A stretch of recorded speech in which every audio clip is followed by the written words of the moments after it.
A teenage girl set out for a quick trip to a nearby convenience store, only a few minutes from her home, but she never returned.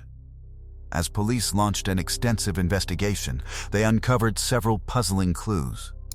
Yet the case remained a mystery for decades, until an unexpected breakthrough finally revealed the truth.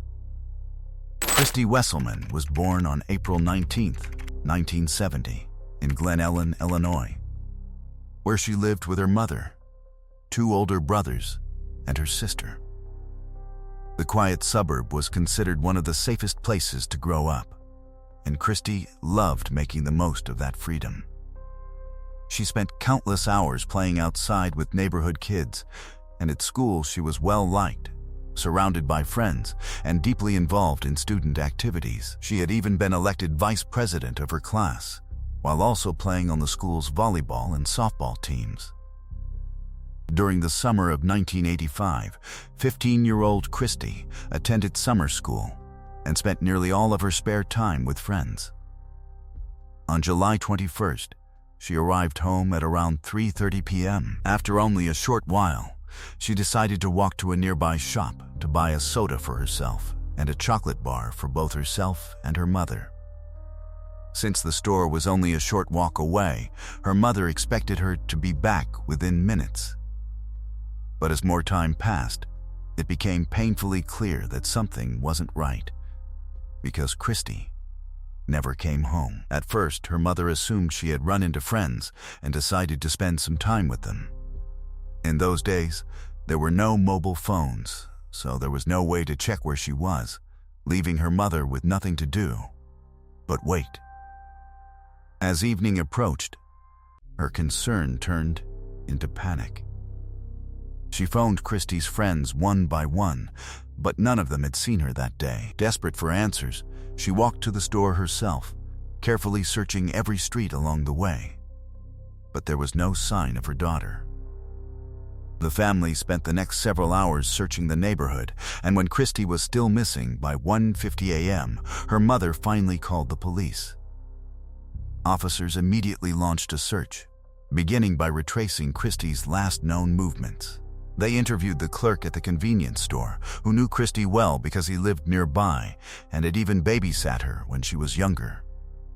He confirmed she had stopped by around 4 p.m., bought several chocolate bars, and left. She hadn't mentioned where she was going, and according to him, she appeared cheerful and completely normal. Investigators also located other customers who remembered seeing Christy in the shop, but none could say where she went afterwards. They questioned all of her friends, believing she might have simply lost track of time while spending the afternoon with them, but every one of them said they hadn't seen her. With no obvious leads, police shifted all of their attention to searching the surrounding area. By then, however, it was already the middle of the night, making the operation far more difficult. Despite an intensive effort, officers found nothing, no trace of Christy, no evidence, and no clues to explain her disappearance. The search resumed at first light, and later that morning, a fresh team of investigators took over. One detective suggested retracing the route Christy most likely used to reach the store. Rather than walking around a large vacant lot covered in tall grass, local children usually crossed straight through it using a narrow footpath, worn into the ground over the years. Adults driving cars avoided the field altogether, but kids heading to the nearby shops or McDonald's almost always took that shortcut. As the detective followed the path, something hidden in the grass caught his attention. Pushing aside the thick vegetation, he made a horrifying discovery: a body. Moments later, he realized it was Christy. Backup was called immediately, and forensic teams secured the scene while medical examiners took custody of her body for further examination. Crime scene investigators searched every inch of the area, hoping to recover anything that could identify the killer. But they found no footprints, no discarded belongings, and no physical evidence that could explain what had happened. The autopsy revealed that Christy had suffered 8 stab wounds. Investigators also discovered evidence that she had been sexually assaulted and recovered biological material left behind by her attacker. Unfortunately, in 1985, DNA analysis was still in its infancy and wasn't yet a practical tool for criminal investigations, so the sample was carefully preserved in the hope that future technology would one day make it useful. While speaking with detectives, Christie's mother remembered another important detail. Her daughter had been wearing a pearl ring that day, yet it was missing when her body was found. It wasn't at the crime scene either, leading investigators to believe the killer may have taken it. Police alerted officers across the area and instructed them to watch local pawn shops in case someone tried to sell the distinctive piece of jewelry. Since there was virtually no forensic evidence to pursue, detectives concentrated on locating anyone who might have seen Christie or her attacker near the field. They identified several people who had used the same shortcut around the estimated time of the murder, but none of them recalled witnessing anything suspicious. This was particularly strange because Christie's body had been lying only a few yards off the path, concealed by the tall grass and almost impossible to notice unless someone stepped directly into the field. Investigators also learned that a family had been hosting a barbecue in a backyard only a short distance away. Yet despite being so close to the murder scene, none of the guests remembered hearing screams or noticing anything unusual. Even an employee working his entire shift at a nearby gas station, located only about 60 yards from the field, reported nothing out of the ordinary. To detectives, the circumstances seemed almost impossible. So many people had been nearby, yet nobody had seen or heard a thing. Investigators believed the attacker either followed Christie from the store or crossed paths with her on the shortcut. They theorized he persuaded or forced her only a few yards into the tall grass before carrying out the attack without attracting attention. Detectives also considered the possibility that Christie knew her killer, reasoning that it might explain the absence of any cries for help. Their small town was close-knit, and many residents were familiar with one another. Police interviewed virtually every man known to have had contact with Christie, but none of those enquiries produced any solid leads. They then expanded the investigation by compiling a list of local men with histories of violent offenses, carefully reviewing each one as a potential suspect. But once again, the investigation reached another dead end. Despite reviewing numerous suspects, investigators couldn't connect any of them to the murder. For months, the investigation stalled. Detectives continued chasing new leads, interviewing potential suspects, and following every tip they received. But every promising lead eventually led nowhere. This frustrating cycle continued for nearly 3 years before the case took an unexpected turn in 1988. By then, DNA analysis was beginning to revolutionize criminal investigations. Hoping the new technology could finally provide answers, detectives started collecting DNA samples from everyone who had ever been considered a suspect in Christie's case. Most cooperated willingly, but none of their DNA matched the biological evidence recovered from the crime scene. There was, however, one notable exception. A 34-year-old man named Dana Henry, who lived close to the field where Christie's body had been discovered, refused to provide a DNA sample. Henry had been on investigators' radar since the earliest days of the case. Although he consistently denied any involvement, his refusal only deepened police suspicions. Detectives eventually obtained a court order requiring him to submit a sample. Henry appeared before a judge and continued insisting on his innocence, but after being held in contempt of court, he was jailed for several days. Faced with mounting pressure, he finally agreed to provide the sample. When the results came back, they completely cleared him. His DNA did not match the killer's. Henry was released immediately, but the damage had already been done. Speaking to reporters afterwards, he claimed he had been kept in a jail cell without clothing and was only freed after reluctantly giving in to the authorities' demands. He estimated that the ordeal had cost him around $50,000 in legal expenses, forcing him to mortgage his home, which he later lost. Friends distanced themselves, family relationships fell apart, and his reputation was permanently damaged. Feeling his rights had been violated, Henry filed a lawsuit against the police department, but it achieved little. Even after science proved he was innocent, many people continued to believe he was guilty. Years later, Henry admitted the experience had destroyed his life, despite the fact that he had never been formally charged with Christie's murder. Another year passed with no progress until 1989, when the investigation took yet another strange turn. A judge issued a restraining order against a local man named Willis after he spent years repeatedly contacting Christie's family with claims about who he believed had committed the murder. Willis had first reached out shortly after the killing in late 1985, insisting he knew the identity of the murderer.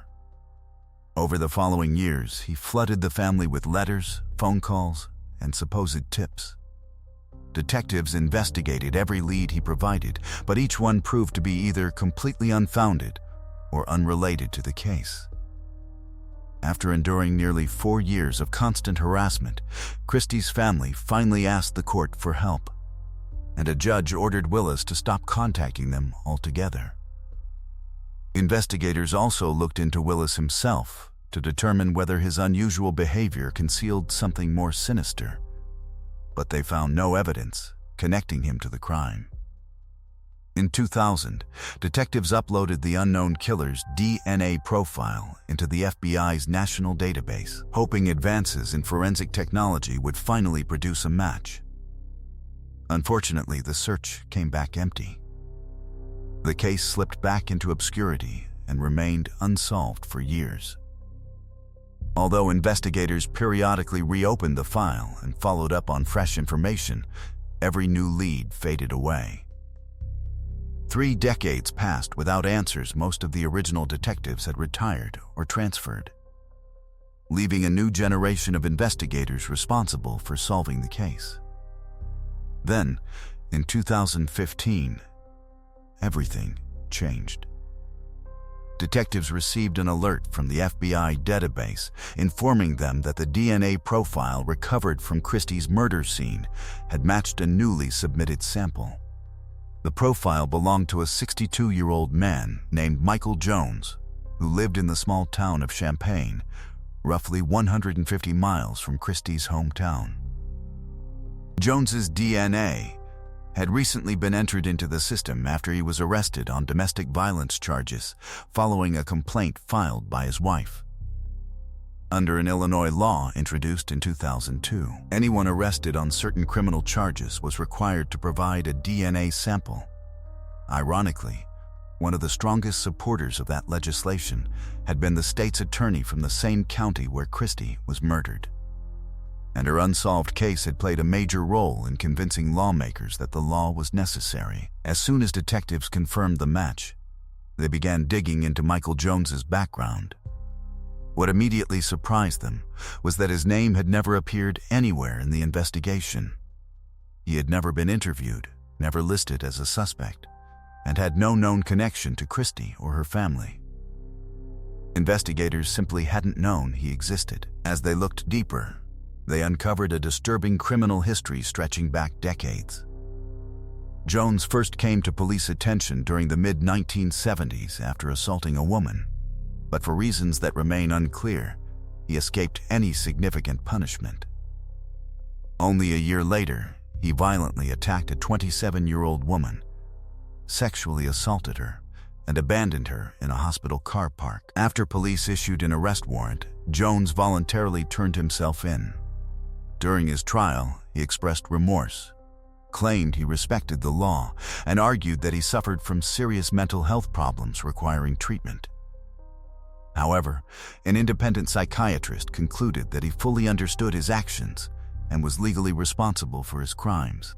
The court sentenced him to between 10 and 20 years in prison. Yet, as it happened so often in that era, Jones was released early for good behavior after serving only 6 years.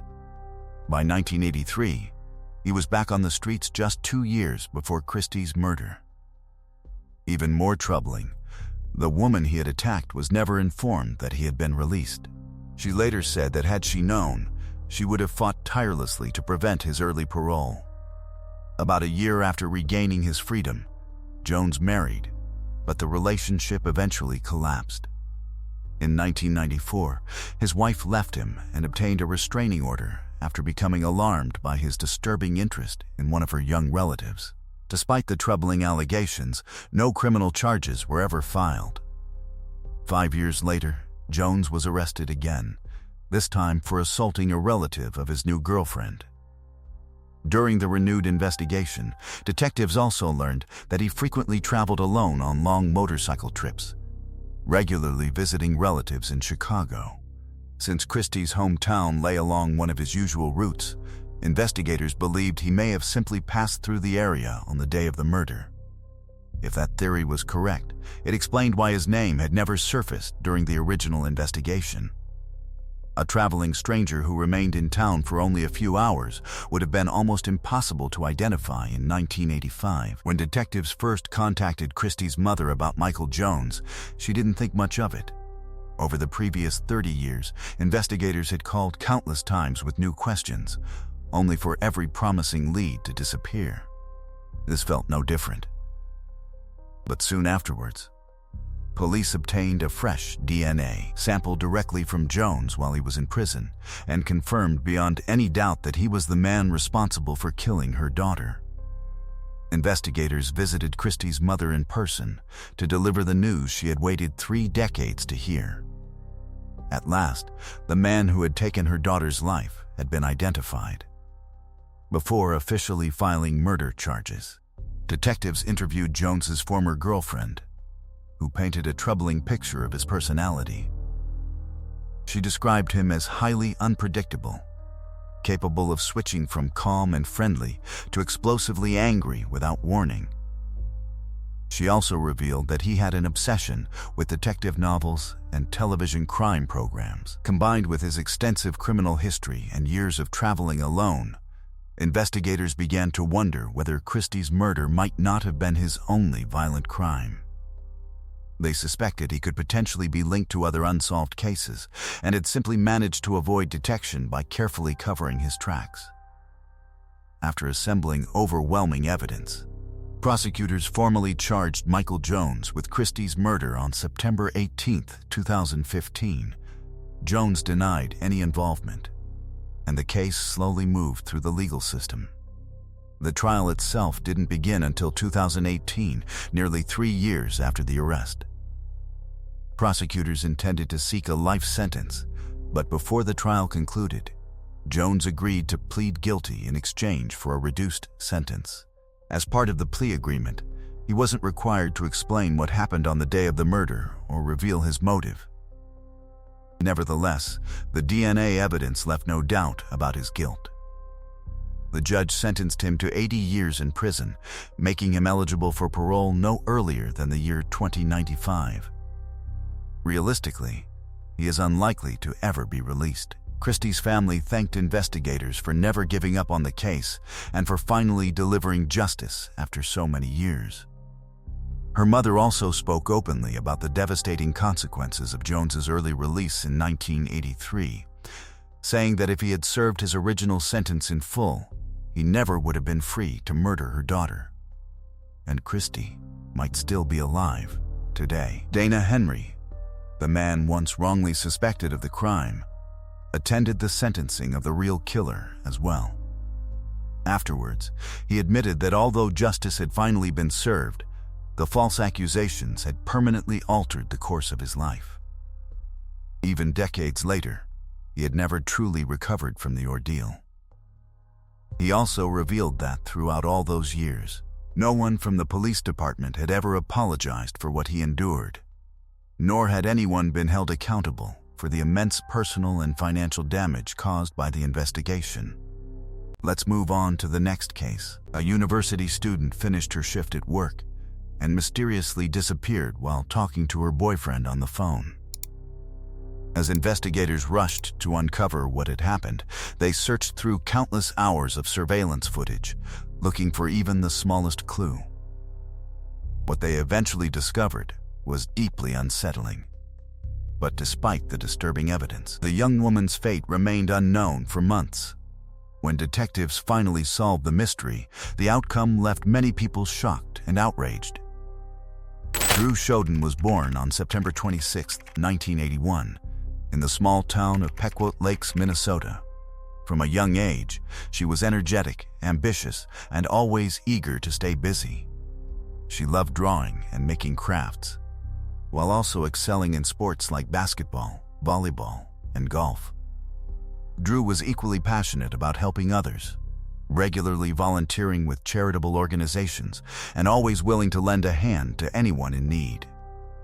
Her friendly personality and caring nature made her popular with classmates, and during high school she was even crowned prom queen. After graduation, Drew enrolled at the University of North Dakota, where she pursued a degree in fine arts.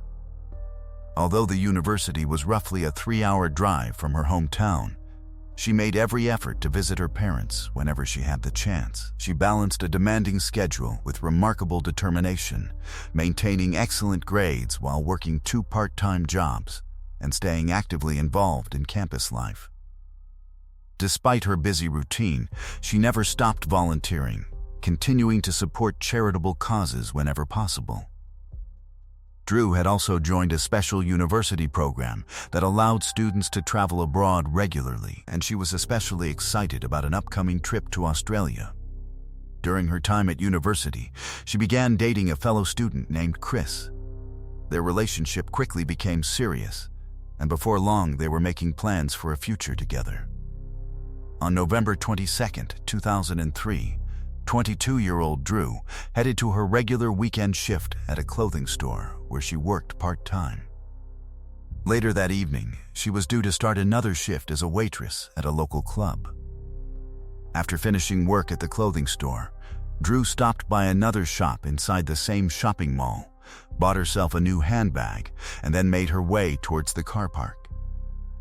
As she walked, she called Chris, and the two spoke for about 4 minutes. Then, without warning, something strange happened. Drew suddenly fell silent in the middle of the conversation. After a brief pause, Chris heard her quietly say, "Oh my God, okay," before the call abruptly disconnected. At first, he wasn't overly concerned. He assumed the signal had dropped while she was walking through the parking lot, or that her phone battery had died. Around 3 hours later, however, Chris received another call from Drew's phone. When he answered, nobody spoke. Instead, he could only hear faint background noises that sounded like wind, along with what seemed to be someone pressing buttons on the phone. He repeatedly called Drew's name, but there was no reply. When he tried calling her back, she didn't answer, and his concern immediately grew. Hoping someone else had heard from her, Chris contacted Drew's roommate. She told him she hadn't seen or spoken to Drew all day, but reassured him that she was probably tied up at work, and that there was no reason to panic just yet. Not long afterwards, though, Drew's roommate received an unexpected phone call from the manager of the club where Drew was supposed to begin her evening shift. To her surprise, he explained that Drew had never arrived for work and hadn't even called to explain her absence. That immediately raised alarm bells because missing work without notifying anyone was completely unlike Drew. She had always been dependable and took her responsibilities seriously. Remembering the strange phone calls Chris had described, her roommate became increasingly convinced that something was terribly wrong. She began contacting nearby hospitals, hoping Drew might have been admitted following an accident, but none of them had any record of a patient matching her description. As the evening wore on with no sign of Drew, her roommate decided there was no choice but to report her missing. She explained to local police that Drew had failed to show up for work, hadn't returned home, and had experienced several unsettling phone calls with her boyfriend shortly before disappearing. Despite the unusual circumstances, officers weren't immediately convinced that a crime had taken place. Since Drew was 22 years old, they argued there wasn't enough evidence to suggest she was in danger and advised waiting a little longer before launching an official investigation. Unwilling to accept that response, Drew's roommate contacted the University of North Dakota campus police instead. Unlike the city officers, campus police treated the situation with urgency and immediately began searching for clues. Their first destination was the shopping mall where Drew had spent her afternoon, as it was the last confirmed location where anyone had seen or spoken with her. When they arrived at the parking lot, they discovered Drew's car exactly where it had been left, even though her shift had ended hours earlier. Another detail immediately caught their attention: the vehicle had been left unlocked. Inside, everything appeared normal. There were no obvious signs of a struggle or anything suggesting violence had occurred. But while examining the area around the vehicle, officers noticed something far more concerning. Lying on the ground nearby was a small knife sheath. That discovery dramatically changed the tone of the investigation. Believing they might now be dealing with a serious crime, campus police contacted the city police once again, who finally became actively involved. Detectives quickly requested surveillance footage from the mall's parking lot, hoping the cameras had captured whatever happened to Drew. Unfortunately, they soon discovered a major setback. Her vehicle had been parked in a blind spot that wasn't covered by any of the security cameras. Refusing to give up, investigators shifted their attention to the surveillance system inside the shopping center itself. They spent countless hours reviewing footage from every available camera, painstakingly retracing Drew's movements in the hope of identifying where she went after leaving the store. Given the size of the mall and the enormous amount of video that needed to be examined, the process was slow and incredibly time-consuming. Meanwhile, news of Drew's disappearance spread rapidly throughout the university. Students, staff, and local residents came together to organize a massive volunteer search. Hundreds of people combed nearby streets, wooded trails, riverbanks, open fields, and other isolated locations, determined to find any sign of the missing student before it was too late. The university also appealed to the public, asking anyone with information, no matter how small, to come forward, in the hope that a single clue might explain what had happened to Drew. At the same time, detectives obtained her mobile phone records, which confirmed Chris's account of their final conversation. However, when investigators analyzed the phone's location data, they uncovered something unexpected. The records showed that Drew's last call hadn't originated from the shopping mall car park at all. Instead, her phone had connected to a cell tower in a nearby town, roughly a 30-minute drive away. As detectives reconstructed the timeline, they realized the strange sounds Chris had heard during the call, the wind in the background, and the clicking of phone buttons could have occurred while Drew was already in that different location. Since her car had been left behind at the mall, there was no plausible way she could have traveled there on her own. That discovery led investigators to believe she may have been abducted. Even so, despite an intensive investigation, the following days produced no significant breakthroughs. Officers continued reviewing hours of surveillance footage from the shopping center, while search teams combed the surrounding area, determined to uncover even the smallest piece of evidence. 2 days later, the investigation finally took a dramatic turn. In the small town of Crookston, close to where Drew's phone had last been traced, police discovered a single black shoe lying near a riverbank. When they showed it to Drew's roommate, she recognized it immediately. It belonged to Drew. The discovery heightened investigators' fears. If she had indeed been kidnapped, it suggested she had been taken a considerable distance from where she had disappeared. Detectives quickly alerted neighboring police departments, sharing details of the case and requesting additional assistance with the search. Around the same time, investigators finally recovered surveillance footage from inside the shopping mall, showing Drew on the day she vanished. The recordings captured her browsing through several stores after finishing work, apparently shopping for Christmas presents for family and friends. The footage also gave detectives a clear view of the clothes she had been wearing, confirming that the black shoes on her feet matched the one recovered near the river in Crookston. With every available clip of Drew collected, investigators carefully examined the recordings, searching for anyone who appeared to be following her or repeatedly crossing paths with her throughout the day. Before long, one individual stood out. He was a middle-aged man dressed entirely in black, walking with the aid of a cane. His behavior immediately struck investigators as unusual. Surveillance footage showed him entering the grocery store connected to the shopping center several times, yet he never purchased anything. Rather than browsing the shelves, he seemed far more interested in watching other shoppers, especially young women.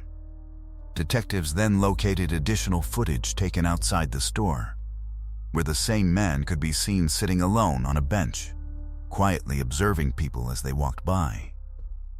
At one point, a young woman who bore a slight resemblance to Drew passed in front of him. Moments later, he stood up and began following her. As investigators reviewed more footage from different cameras, they discovered multiple clips showing the same man trailing several other young women around the mall throughout the day. Although his behavior appeared deeply suspicious, the surveillance footage alone wasn't enough to identify him. Detectives turned to criminal databases, searching for local men with previous convictions for violent offenses who matched the suspect's appearance. After compiling a list of around 60 possible candidates, they gradually eliminated anyone who didn't fit the physical descriptions seen on camera. Eventually, the list was narrowed to just 4 individuals. Among them, one man bore a striking resemblance to the person captured in the surveillance footage, 50-year-old Alfonso Rodriguez. Rodriguez had an extensive criminal record and a deeply troubled past. Since childhood, he had suffered from serious health problems that made both school and social interactions, particularly with women, extremely difficult. One of his legs was noticeably shorter than the other, forcing him to rely on a cane whenever he walked. As he grew older, Rodriguez became involved with drugs, and at the age of 21, he had his first serious encounter with the law. After a woman offered him a lift home, he pulled out a knife inside her car and attempted to attack her. Fortunately, she fought him off and managed to escape. Only weeks later, he assaulted 2 more women. Rather than receiving a lengthy prison sentence, Rodriguez was ordered to undergo 5 years of compulsory psychiatric treatment before being released back into society. That same year, he was arrested once again on suspicion of another violent assault. But prosecutors were unable to gather enough evidence to secure a conviction. Not long afterwards, he attacked yet another woman, attempting to abduct her and stabbing her during the assault. This time, authorities had enough evidence to convict him. Rodriguez was sentenced to 23 years in prison. However, after serving only part of that sentence, he was released on May 1, 2003, just 7 months before Drew disappeared. Even more disturbing was the fact that his release would soon become one of the most controversial aspects of the entire investigation. Following his release from prison, Alfonso Rodriguez was placed under the supervision of relatives who privately questioned whether he was truly ready to re-enter society. He moved in with his mother in Crookston, the very town where Drew's black shoe had been discovered only days earlier. Given his violent history, his suspicious behavior at the shopping mall, and the location where he now lived, detectives became increasingly convinced that Rodriguez was connected to Drew's disappearance. On the 4th day of the investigation, they brought him in for questioning. Rodriguez admitted he had been at the mall on the day Drew vanished, but denied having anything to do with her disappearance. He claimed he had simply gone there to watch a film at the cinema inside the shopping center and even identified the specific movie he supposedly watched. However, when detectives checked his story, they discovered that the film wasn't showing not only at that cinema, but nowhere in the entire town. Realizing he had lied about his whereabouts, investigators asked for permission to search his vehicle. Surprisingly, Rodriguez agreed without forcing them to obtain a warrant. Inside the car, detectives found a receipt showing he had recently purchased a pocket knife. When they examined the knife model, they discovered it perfectly matched the sheath that had been recovered near Drew's abandoned car. But that wasn't the most disturbing discovery.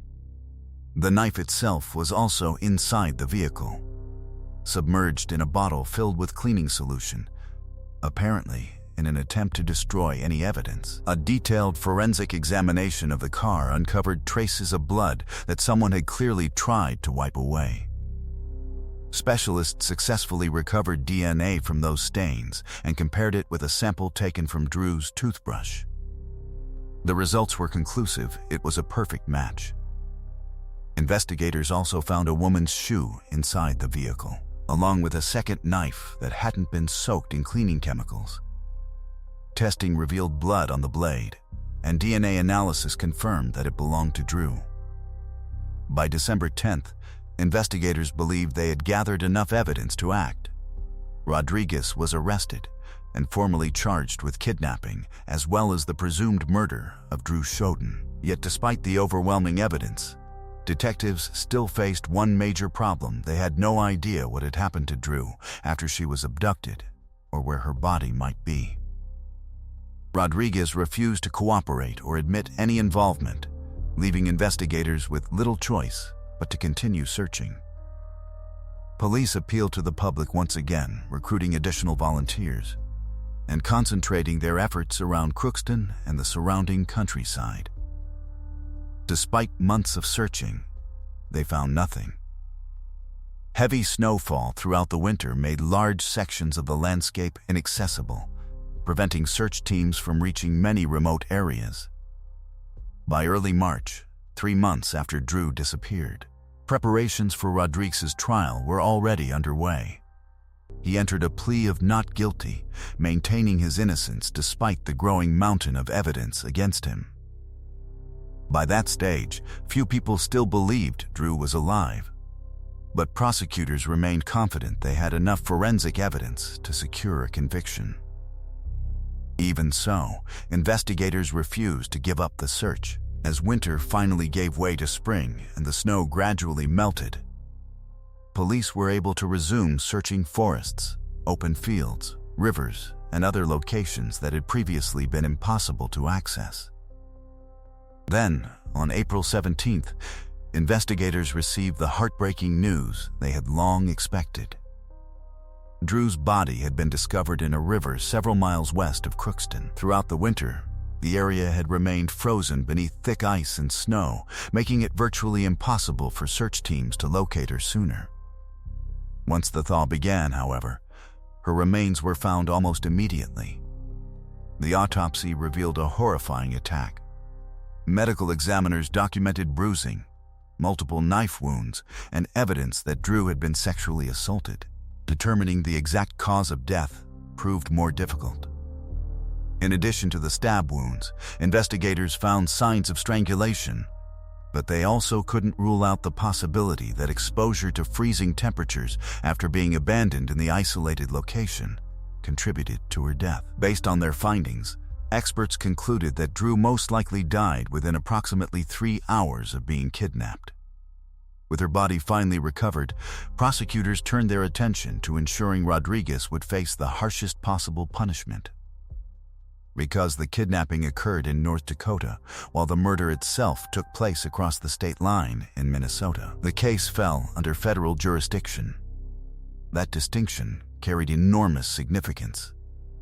Although both states had abolished capital punishment, federal law still allowed prosecutors to pursue the death penalty under certain circumstances. The possibility sparked widespread public debate.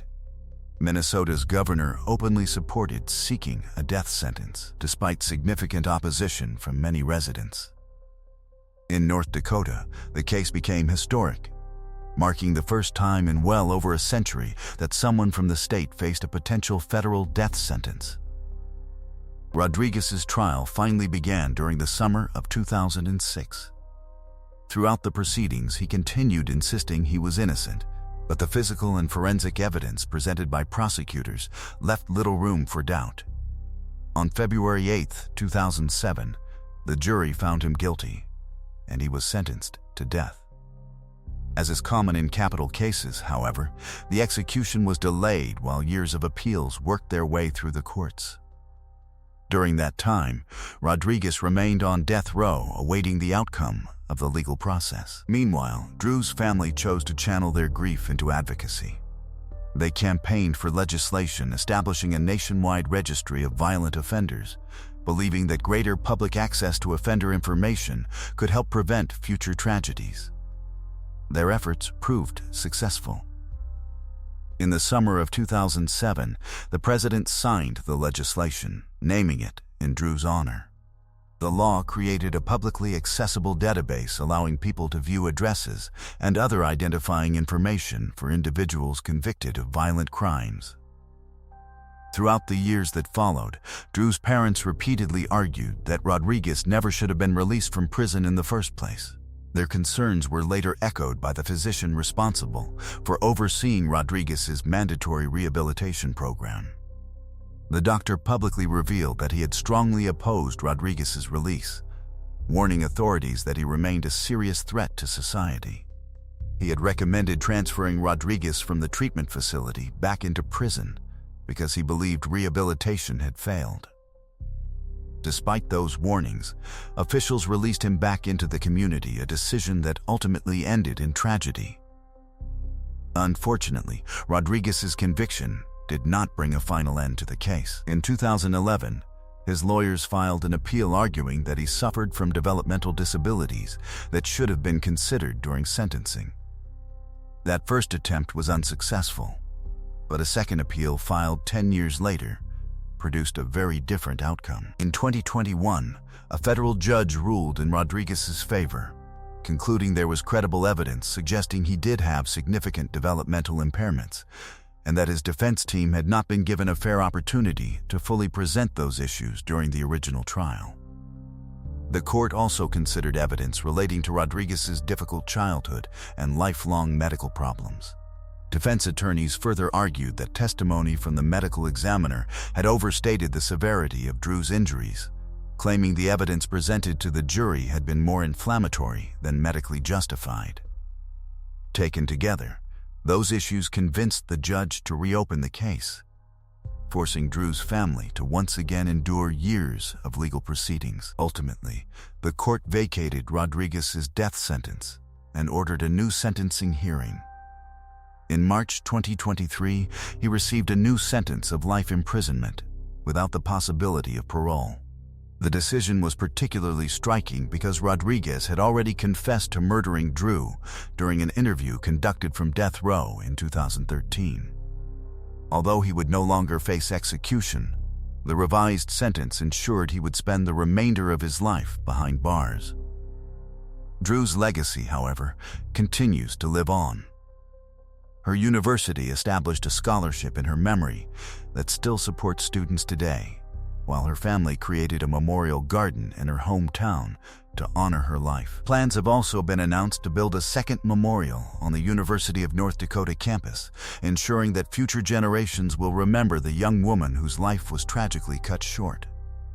Share your thoughts on this case in the comments below, and if you enjoyed this video, don't forget to leave a like. Let's move on to the next case. A young French woman set off on a journey to spend Christmas with her relatives in Britain, but somewhere along the way she vanished without a trace.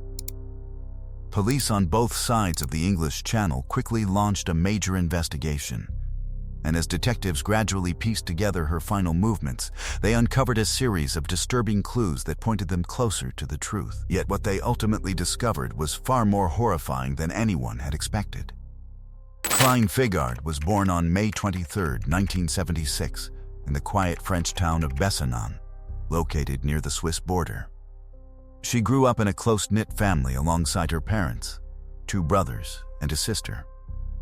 Her father worked as a farmer, so Clyne spent much of her childhood outdoors, helping with daily farm work and enjoying the peaceful countryside. At school, she was outgoing, athletic, and surrounded by friends, taking an active part in sports and other activities. When she was just 14 years old, her parents took her on a trip to Britain, and she instantly fell in love with the country. From that moment on, she dreamed of moving there permanently one day. Inspired by a cousin who managed a hotel in England, Klein decided she wanted to build a career in the hospitality industry. After leaving school, she enrolled at a local university to study accounting while continuing to visit her cousin in Britain whenever she had the opportunity. During one summer visit, her cousin arranged a job for her at his hotel, allowing her to gain valuable experience before she eventually returned to France. Toward the end of 1995, 19-year-old Klein decided to travel back to Britain to spend Christmas with her relatives. At the time, France was experiencing widespread disruption to its rail network, making travel difficult. Wanting to ensure she reached England safely, her parents asked a family friend, who worked as a lorry driver, if he could take her across the channel. Since he was already transporting cargo to England, he agreed to drop her off in the town of Folkestone. From there, Klein planned to continue her journey to Fordingbridge, a town roughly 150 miles or around 250 kilometers away, where her cousin lived and worked. On December 18th, Klein left home expecting to arrive at her cousin's hotel later that same evening. Her parents waited for the phone call they expected once she arrived safely, but as the hours passed, no call ever came. Since mobile phones weren't common at the time, there was no way to contact her directly. All her family could do was wait and hope everything was fine. Later that evening, the telephone finally rang, but it wasn't Klein on the other end. It was her cousin, calling to ask whether her travel plans had changed because she had never arrived. The call immediately heightened her parents' fears, and with nowhere else to turn, they contacted the police. French authorities quickly alerted their counterparts in Britain, who wasted no time launching a missing person investigation. Detectives first interviewed Klein's parents, who traveled to England to assist with the search. They explained that a family friend working as a lorry driver had taken Klein across the channel. Investigators located the driver, who confirmed that he had safely dropped her off in Folkestone before continuing with his own deliveries. While stopping at a lorry park, he happened to meet another French truck driver traveling towards the town of Newbury, approximately an hour's drive from the hotel where Klein's cousin lived. That driver had agreed to give her the next stage of her journey, and detectives were eventually able to track him down as well. He confirmed that he had dropped Klein at a truck stop in Newbury. According to his account, she attempted to use a public telephone there to call her cousin and ask him to collect her, but for reasons that remain unclear, she couldn't get through. By then, it was already around 4:30 p.m. The driver suggested she continue by train, but there was one major obstacle. The nearest railway station was several dozen miles away, and he couldn't take her because he needed to continue delivering his cargo elsewhere. Still wanting to help, he approached several other lorry drivers parked nearby, asking whether anyone could give the young woman a lift. The first driver declined, explaining that he intended to rest before setting off again. However, a second driver agreed. He told them he was traveling towards Salisbury, only about a 30-minute drive from Klein's cousin's town, and even mentioned that she would probably be able to catch an 8 p.m. bus from there to complete her journey. With no better options available, Klein accepted the offer and climbed into the third driver's lorry. It was the last confirmed sighting of her alive. From that moment on, she disappeared without a trace. Detectives immediately began trying to identify the mysterious third driver, but they faced a major problem. The second lorry driver couldn't remember the registration number of the vehicle and knew very little about the man himself. All he could recall was that the lorry was a white Mercedes. He also gave investigators a physical description of the driver, saying he appeared to be around 35 years old with short blonde hair and a beard. Interestingly, he admitted that something about the man's behavior had made him feel uneasy, He couldn't explain exactly why, but he remembered getting a bad feeling from him. Even so, he had still allowed Klein to leave with the stranger because she had run out of alternatives and was desperate to continue her journey. As investigators reconstructed the timeline, they became increasingly convinced that this unidentified driver was likely responsible for Klein's disappearance. Using the witness's description, police commissioned a composite sketch of the suspect and released it to the media, hoping someone would recognize the man before he had the chance to disappear. As for the first two lorry drivers, investigators carefully verified their alibis and found convincing evidence proving they had been elsewhere at the relevant times, effectively ruling them out of the investigation. However, detectives soon uncovered another disturbing detail that intensified their suspicions about the mysterious third driver. He had told Klein that once they reached Salisbury, she would be able to catch an evening bus to her cousin's town. But when investigators checked the local transport schedules, they discovered that no such bus service had ever existed. The lie suggested that the driver had deliberately misled her. Realizing the urgency of the situation, police launched a nationwide media campaign, distributing Klein's photograph alongside the composite sketch of the unidentified lorry driver through newspapers and television broadcasts across both Britain and France. The case quickly attracted enormous public attention. With Christmas only days away, the disappearance of a young woman traveling to spend the holidays with her family deeply resonated with people in both countries. There was another reason for growing concern. During the previous 2 years, several young women had been murdered in the same general region, and investigators believed those killings were likely the work of a serial offender. Detectives now feared that Klein's disappearance could be connected to the same individual. In response, police launched a massive search operation involving more than 100 officers, supported by helicopters and even a fixed-wing aircraft surveying the countryside from above. Search teams concentrated on the route they believed the third driver had taken after leaving Newbury with Klein.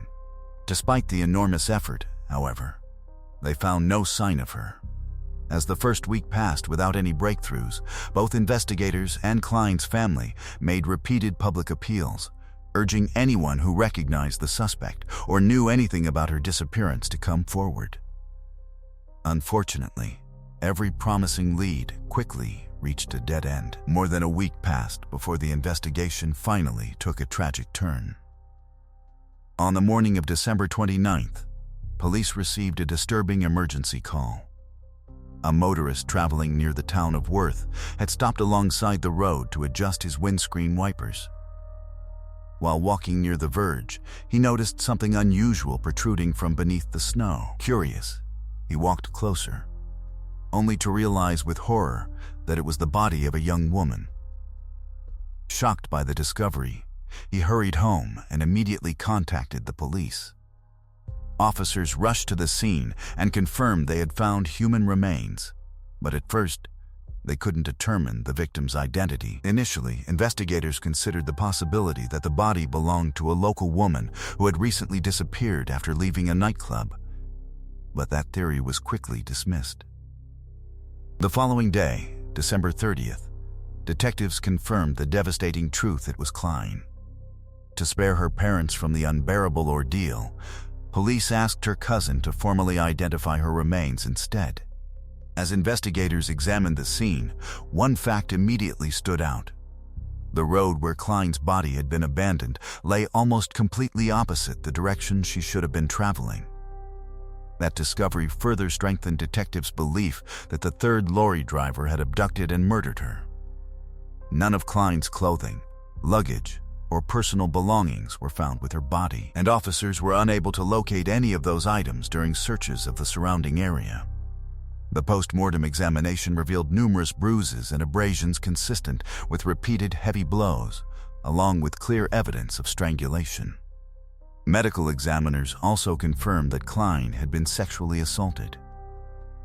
Unfortunately, investigators were unable to recover any biological evidence capable of identifying her attacker. One particularly unsettling finding emerged during the examination. Experts concluded that Klein's body had likely been left beside the road only about 24 hours before it was discovered. Since she had disappeared 11 days earlier, detectives believe the killer may have kept her alive for much of that period, or alternatively, transported and concealed her body until shortly before abandoning it. That theory gained further credibility after the second lorry driver revealed another important detail. He remembered that the suspect's Mercedes lorry was fitted with a refrigerated trailer. Investigators began considering the possibility that the killer had used the industrial refrigeration unit to preserve Klein's body for several days before disposing of it. Despite these troubling discoveries, police still had no reliable way of identifying the mysterious driver. While speaking with Klein's parents, detectives learned another interesting detail that opened up a new investigative avenue. She had been carrying 2 bottles of French champagne intended as Christmas gifts for her relatives. Those bottles, along with all of her other possessions, had completely disappeared.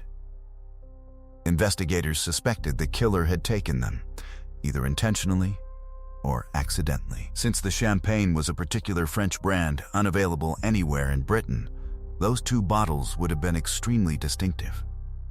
Hoping someone might recognize them, police released photographs of identical bottles to the media and appealed to the public, asking whether anyone had seen them or received them as gifts. Detectives hoped the killer might have shown them to friends or relatives without realizing their significance. Unfortunately, that promising lead also failed to produce any useful information. With few options remaining, investigators made a groundbreaking decision. Although they hadn't recovered the killer's DNA from Klein's body, they launched what became the first mass DNA screening operation in British criminal history. Beginning in early January, police focused on drivers operating Mercedes lorries and similar heavy goods vehicles believed to match the suspect's truck. The operation lasted for more than a month, during which detectives collected DNA samples from over 5,000 drivers. Most agreed to cooperate voluntarily, but a small number refused. Those individuals were placed on a separate list for further investigation, as detectives believed the killer might be among them. Throughout this period, Klein's murder remained one of the biggest news stories in both Britain and France. Investigators received thousands of phone calls, letters, and possible sightings from members of the public, yet every tip ultimately failed to identify the killer. Then, in the middle of February, one phone call finally stood out from the rest. A man contacted police after seeing the composite sketch on television and said the suspect looked remarkably similar to one of his colleagues, a 36-year-old lorry driver named Stuart Little. He also told detectives that Stuart regularly drove a white Mercedes lorry equipped with a refrigerated trailer. The information immediately caught investigators' attention, prompting them to begin examining Stuart's background. Their initial enquiries revealed a lengthy criminal record, although his previous offenses were all non-violent. Rather than confronting him immediately, detectives decided to approach him cautiously and request a voluntary DNA sample, believing it could either eliminate him from the investigation or finally provide the breakthrough they had been searching for. Detectives approached Stuart as though he were simply one of thousands of lorry drivers being routinely screened as part of the nationwide DNA operation. At first, he refused to provide a sample, a decision that only made investigators even more suspicious. After repeated requests, however, Stuart eventually agreed. As soon as detectives obtained his DNA, they secured a warrant to search his lorry. That search produced the first major breakthrough. Forensic specialists discovered traces of blood on the mattress inside the sleeping compartment, as well as in several other areas of the cab. Laboratory testing confirmed that the blood belonged to Klein. It was the evidence police had been waiting for, and Stuart was immediately taken into custody. Investigators also obtained a warrant to search his home. Inside his garage, they made another crucial discovery: Klein's personal belongings, including the items she had been carrying, on the day she disappeared. But the evidence didn't stop there. Detectives also examined Stewart's tachograph, the legally required device that records a lorry driver's driving hours and movements. They noticed something highly unusual. On the day Klein's body was abandoned, there was a suspicious gap in the recorded data. Investigators believed Stewart had deliberately concealed part of his journey. However, after disposing of the body, he resumed driving without completing the missing section of the log, inadvertently leaving behind a gap that detectives believed matched the time he transported Klein's remains to the roadside. During his first police interview, Stewart denied any involvement whatsoever, insisting he had never even picked up Klein. But when investigators brought in the second lorry driver, who positively identified Stewart during an identification parade, his account suddenly changed. This time, he admitted giving Klein a lift, but claimed the two had engaged in consensual sexual intercourse before he dropped her off unharmed. As for her belongings being found inside his garage, Stewart insisted she had simply forgotten them after leaving his lorry. Detectives found his explanation difficult to believe and continued searching for additional evidence. Before long, they located another important witness who had seen Stewart the day before Klein's body was discovered. According to the witness, Stewart had stopped near a warehouse around 50 miles from where the body was eventually found. He was seen standing beside his lorry, burning something in a fire he had started. When detectives questioned him about the incident, Stewart claimed he had only lit the fire to thaw out his lorry's brakes, which he said had frozen because of the cold weather. Investigators weren't convinced. They searched the area surrounding the warehouse and soon uncovered another disturbing piece of evidence. Hidden beneath a nearby fence, they found Klein's underwear, stained with her blood. As detectives assembled all of the forensic evidence, witness statements, and timelines, they developed what they believed was the most likely sequence of events. They concluded that after picking up Klein, Stewart had driven her to an isolated location where he sexually assaulted and murdered her. The blood evidence recovered from the lorry suggested that he then kept her body inside the sleeper compartment of his cab for approximately 10 days while continuing his regular delivery routes as though nothing had happened. Even more disturbing was the fact that only a week after the murder, Stewart returned home and celebrated Christmas with his wife and children, while Klein's body remained concealed just a few feet away inside his lorry. At some point afterwards, investigators believed he decided to dispose of the body. During the investigation, detectives recovered receipts showing Stewart had purchased a shovel, an axe, and a saw shortly before Klein's body was abandoned. They suspected he may initially have intended to dismember her remains in order to conceal the crime more effectively, but, for reasons that remain unknown, ultimately abandoned that plan and instead left her body beside the roadside. Detectives uncovered yet another chilling detail during their investigation. The day after Christmas, Stewart gave the 2 rare bottles of French champagne that Klein had been carrying as presents to one of his acquaintances. When questioned, he claimed he had purchased the bottles from another French lorry driver, but investigators found his explanation completely unconvincing. They also discovered another suspicious change in his appearance. Stewart had worn a beard for years, yet shortly after Klein disappeared, and around the same time police released the composite sketch of the suspect, he shaved it off entirely. Investigators also solved another mystery surrounding the case. They finally learned why Klein had never managed to contact her cousin from the payphone in Newbury. Britain had recently introduced new telephone area codes, but the number Klein carried with her still contained the old code.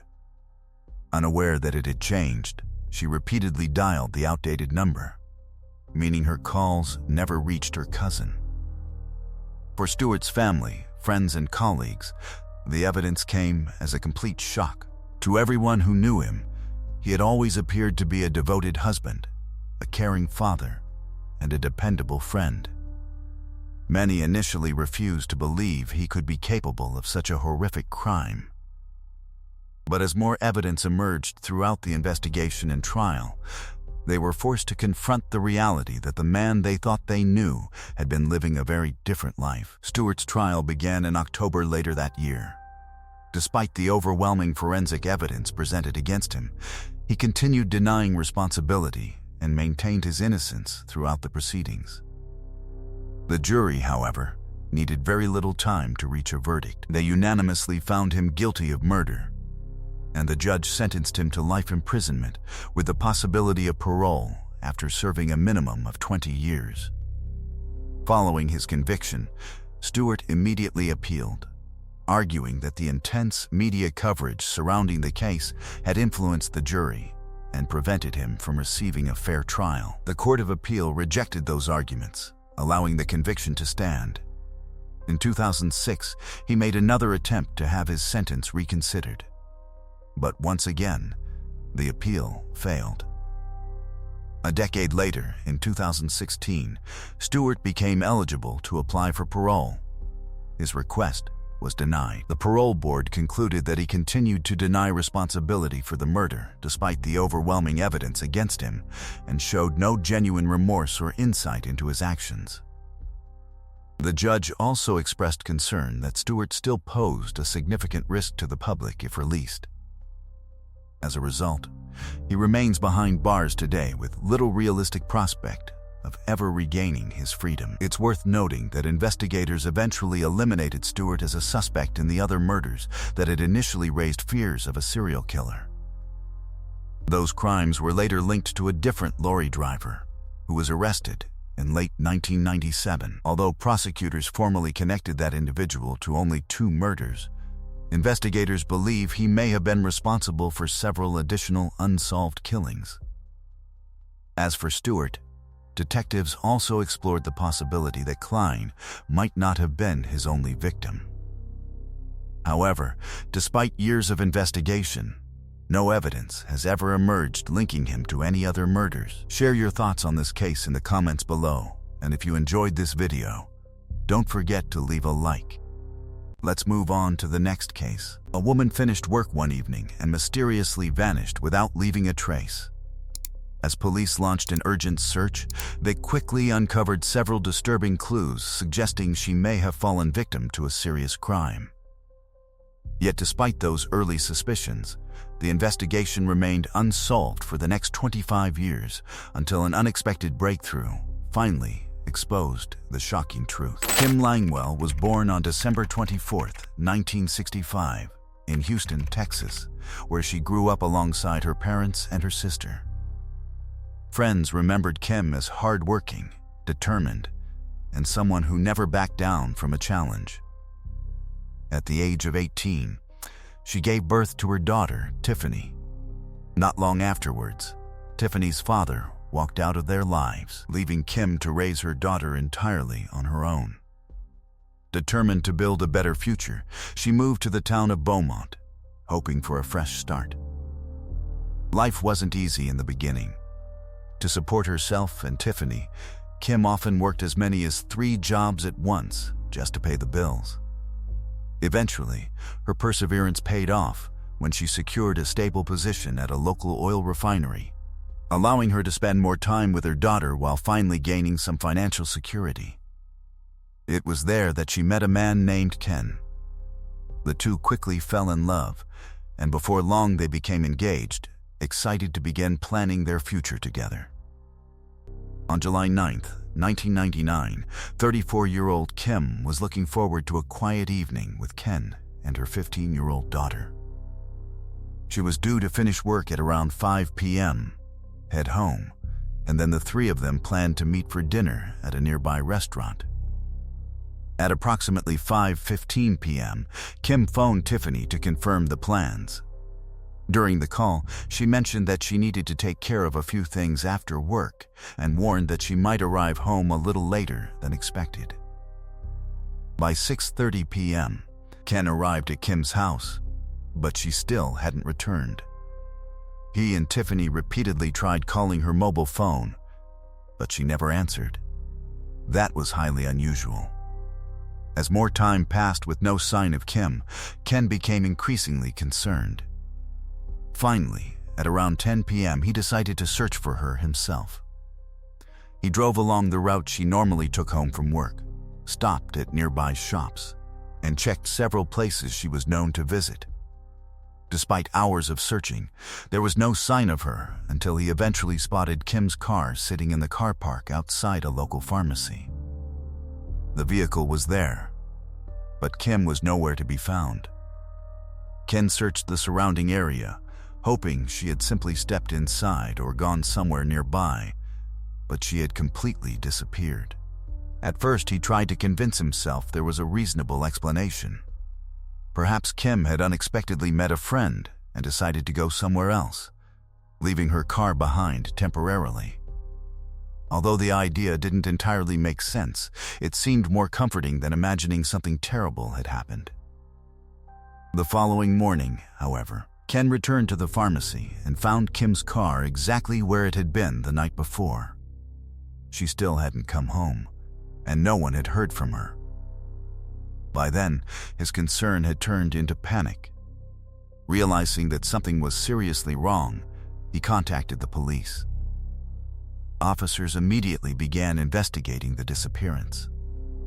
Their first priority was examining Kim's abandoned car. Although they found no blood or obvious signs of a struggle inside the vehicle, one detail immediately stood out: her mobile phone had been left behind. Detectives then interviewed Tiffany, who had been the last known person to speak with her mother. Tiffany explained that after leaving work, Kim intended to stop by the home of a man named Terry. The two had been in a relationship for 7 years before breaking up more than 6 months earlier. Yet they had remained in occasional contact. Earlier that day, Terry had asked Kim to stop by and help him with a small home improvement project, explaining that he needed someone to hold a set of shelves in place while he secured them to the wall. Tiffany also told detectives that she had called Terry on the evening her mother disappeared. According to him, Kim had only stayed for a few minutes before leaving. As investigators interviewed Kim's friends, they began learning far more about her history with Terry. Although many of them had initially believed he seemed like a decent partner when the relationship began, their opinions changed dramatically over time. Terry gradually became increasingly controlling and aggressive. He constantly telephoned Kim to question where she was, who she was with, and what she was doing. He expected her to obey him and frequently started arguments over the smallest issues. Eventually, Kim decided she could no longer tolerate his behavior and ended the relationship. But leaving Terry proved extremely difficult. At times, he begged her to come back, promising he would change. At other times, he threatened to hurt her if she refused. Despite the intimidation, Kim eventually managed to walk away. Even after the breakup, however, Terry continued contacting her. Rather than cutting him out of her life completely, Kim chose to maintain limited communication because she genuinely feared that rejecting him outright might provoke him into harming either her or Tiffany. Further conversations with Kim's friends painted an even darker picture of the relationship. Shortly before they separated, Terry had become physically violent. During one argument, he allegedly grabbed Kim by the throat and began choking her. After that incident, Kim admitted to several friends that she feared Terry might eventually kill her. In fact, she made one chilling remark that would later haunt everyone who heard it. She told her friends that if she ever disappeared, they should start searching in Terry's backyard. Combined with the fact that Kim had visited Terry only hours before vanishing, those statements immediately made him the primary focus of the investigation. When detectives questioned Terry, he denied having anything to do with Kim's disappearance. He insisted she had stopped by only briefly to help install a few shelves before leaving without incident. Terry also claimed that roughly 4 hours after Kim visited, he went to a local bar and remained there for the rest of the evening. While that explanation accounted for part of his night, it still left him without a solid alibi during the period when Kim was believed to have disappeared. Detectives considered both his apparent motive and his history of violence highly suspicious. They obtained a warrant to search his house and thoroughly examined both the property and the surrounding land. Despite an exhaustive search, investigators found nothing: no blood, no personal belongings, no trace of Kim, and no forensic evidence linking Terry to her disappearance.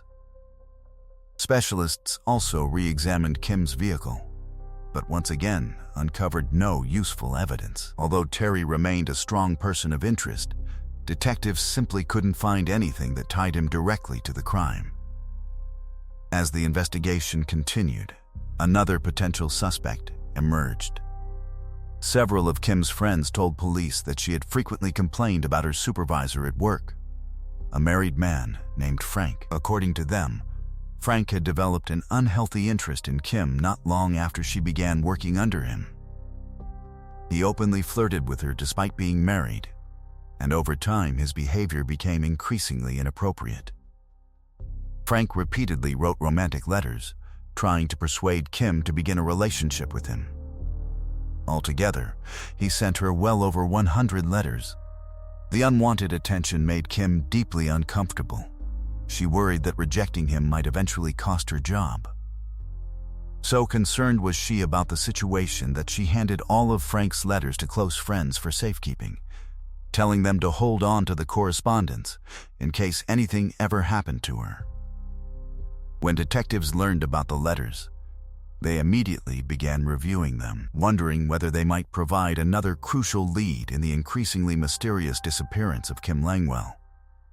Detectives carefully examined the letters Frank had written to Kim, and it quickly became obvious that his feelings for her had gone far beyond a harmless crush. The letters revealed an unhealthy obsession. Kim had also told several close friends that Frank regularly drove slowly past her home multiple times a day. On some occasions, he would even park across the street and simply sit there watching the house. What made the situation even stranger was that Kim's fiancé, Ken, worked at the very same company. Yet that never seemed to discourage Frank's behavior. With all of this in mind, investigators began treating Frank as a serious suspect. Kim had disappeared shortly after leaving work, and detectives believed he had more than one possible motive. His obsession may have escalated to the point where he decided to abduct her, or perhaps he feared Kim would eventually expose his inappropriate behavior to either company management or his wife. Either possibility could have threatened his personal life and career, giving him a reason to silence her. When police questioned Frank, he attempted to downplay everything. He insisted he had never been deeply interested in Kim, describing his feelings as nothing more than a brief crush that had long since faded. He even denied writing the love letters altogether, despite investigators already having every single one of them. His denial immediately raised suspicions, and detectives were reluctant to accept his explanation. Frank also claimed he had an alibi, but that story wasn't entirely convincing either. He produced a shop receipt showing he had made a purchase at 6:56 p.m. Later that evening, he hosted a poker game at his home, and several friends confirmed he was there. However, there was still a gap of more than an hour between the time Kim left work and the point at which his alibi became solid. During that period, investigators believed he would have had enough time to intercept Kim, yet he couldn't account for his whereabouts. Despite those suspicions, detectives failed to uncover any physical evidence linking Frank to Kim's disappearance, forcing them to explore other avenues. Investigators searched for surveillance footage along the route Kim would have traveled from work to Terry's house and later to the pharmacy where her vehicle was discovered. But no useful recordings could be found. They also analyzed her phone records, confirming that her final call had been the conversation with Tiffany. After that, there was no further activity on her phone. With few investigative leads remaining, police expanded their search efforts, combing through Beaumont and the surrounding countryside while volunteers joined the operation. Authorities also appealed to the public, asking anyone with information to come forward. Unfortunately, every lead ended in disappointment. Meanwhile, more disturbing details about Terry's behavior continued to emerge. Only days after Kim vanished, her sister confronted him at his home because both she and the rest of the family strongly believed he was responsible. Rather than expressing concern, Terry appeared strangely indifferent. According to Kim's relatives, he even mocked them while they desperately searched for answers. Investigators also interviewed employees who worked for Terry. Since he operated a small business from his property, several workers regularly visited his house. One employee recalled arriving there at approximately 5:50 p.m. on the day Kim disappeared. He clearly remembered seeing Kim's car parked outside, yet Kim herself was nowhere in sight. That observation raised serious questions. Terry had claimed she stopped by only briefly before leaving, but if her vehicle was still there over half an hour after she finished work, his version of events no longer made sense. Soon afterwards, detectives received another potentially significant tip. Multiple witnesses reported seeing Terry's tow truck parked near the pharmacy where Kim's abandoned vehicle was eventually found. According to their accounts, the tow truck was in the area at roughly 6:45 p.m., directly contradicting Terry's claim that he had remained at home throughout the evening. Even so, these witness statements alone weren't enough to prove he had committed a crime. Despite mounting suspicion, investigators still lacked the evidence needed to arrest him, and as the months turned into years, the case gradually went cold.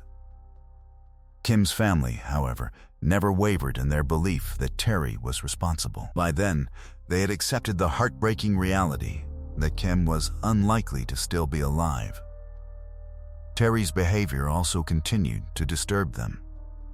Kim's sister later told detectives that Terry once phoned the family to announce he intended to take a polygraph examination in order to clear his name.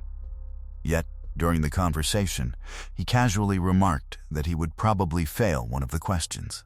On other occasions, Terry would telephone Kim's relatives, asking whether they had heard from her, behaving as though she had simply chosen to disappear instead of vanishing under mysterious circumstances. Even more unsettling, someone repeatedly called members of Kim's family over the following years, but remained completely silent whenever they answered. The family became convinced Terry was responsible for those calls, but investigators once again found no evidence that could prove it. 3 years later, another bizarre encounter placed Terry back under suspicion. He approached Tiffany in public and casually asked whether she had heard anything from her mother. Kim's sister immediately intervened and told him to leave. Before walking away, Terry reportedly said something along the lines of, "Aren't you curious which question I failed on the polygraph?" "It was the one asking whether I killed Kim." The family immediately informed police, but detectives responded that without corroborating evidence, there was little they could do. From that point onward, the investigation largely came to a standstill. 8 years later, authorities reopened the case and reviewed every piece of evidence from the beginning. But once again, the investigation failed to produce any new answers. By then, Terry had stopped cooperating altogether and refused to answer any further questions from detectives. The case remained frozen for years until early 2024, when the producers of the Oxygen True Crime documentary series decided to feature Kim's disappearance in one of their episodes. As part of their own investigation, the production team interviewed Kim's family, friends, and the 2 primary suspects. Frank agreed to participate, but even after 25 years, his behavior remained unusual. He continued denying that he had ever pursued Kim romantically or written her the love letters, insisting he had absolutely nothing to do with her disappearance. With little progress made, the filmmakers turned their attention to Terry. Unlike Frank, Terry refused every interview request. The documentary team eventually decided to confront him at his home. As soon as Terry noticed them through a window, he rushed out the back door, apparently attempting to flee in his vehicle. Fortunately, the crew managed to block his exit, leaving him with little choice but to speak. Terry insisted he hadn't been trying to escape, and claimed he simply hadn't seen them, despite his actions suggesting otherwise. During the confrontation, he also denied having any reason to harm Kim, insisting her decision to leave him had never bothered him. Those statements directly contradicted everything Kim's friends and relatives had told investigators over the years about his threats, jealousy, and controlling behavior. Then, Terry made another critical mistake. Years earlier, he had consistently told police that Kim visited his house to help install shelves. Now he gave a completely different explanation, claiming she had only stopped by to collect the rest of her belongings. Detectives immediately recognized the contradiction, prompting authorities to reopen the investigation once again after the documentary aired. Prosecutors soon made the bold decision to prepare murder charges against Terry, despite still lacking definitive physical evidence connecting him to Kim's disappearance. They hoped that further evidence might emerge before trial, or that a jury would view Terry's years of suspicious behavior as compelling enough to convict him. But before formal proceedings began, an unexpected witness came forward after watching the documentary, changing the course of the investigation completely. According to this individual, Terry had once confessed that he had killed his former girlfriend and buried her body somewhere on his property. Armed with that information, investigators obtained a new search warrant and returned to Terry's home with forensic specialists. Over the next several days, dozens of experts systematically searched the property using advanced ground-penetrating radar. Eventually, the equipment detected an unusual section beneath the concrete floor of Terry's bedroom. The anomaly was roughly the size of a human body, and investigators noticed that several reinforcing steel bars had been cut away from that exact area, while the rest of the foundation remained intact.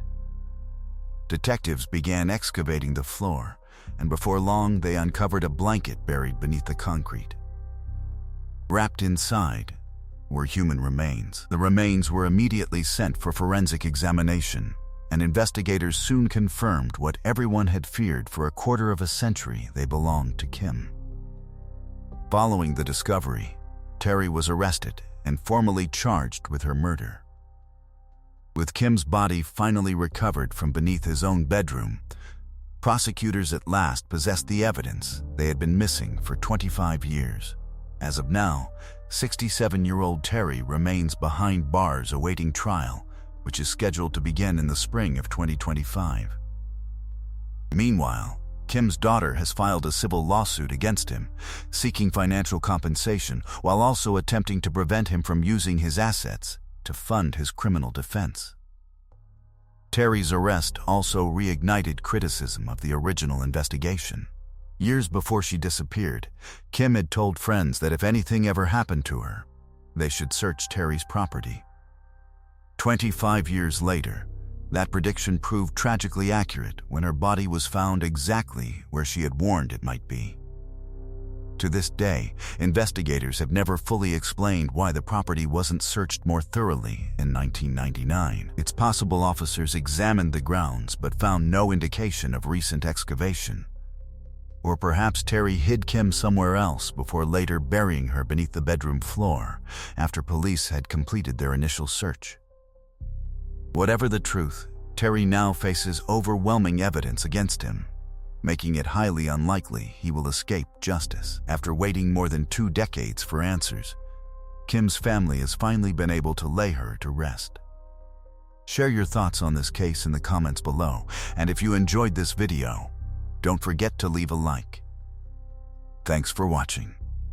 Let's move on to the next case. A 20-year-old college student got up before sunrise to get ready for class, but before the morning was over, she had disappeared in the most baffling of circumstances. Right from the start, investigators were confronted with a trail of strange clues and contradictory witness accounts. Despite extensive searches, she remained missing for 3 agonizing years. As detectives slowly uncovered new evidence, the case only became more confusing, revealing twists no one had expected. In the end, her disappearance became one of the most haunting mysteries the state had ever seen, and even after the truth finally emerged, countless questions remained unanswered. Holly Lynn Bobo was born on October 12, 1990, in the tiny rural town of Darden, Tennessee. Home to only a few hundred people, it was a peaceful community tucked far away from the hustle of major cities.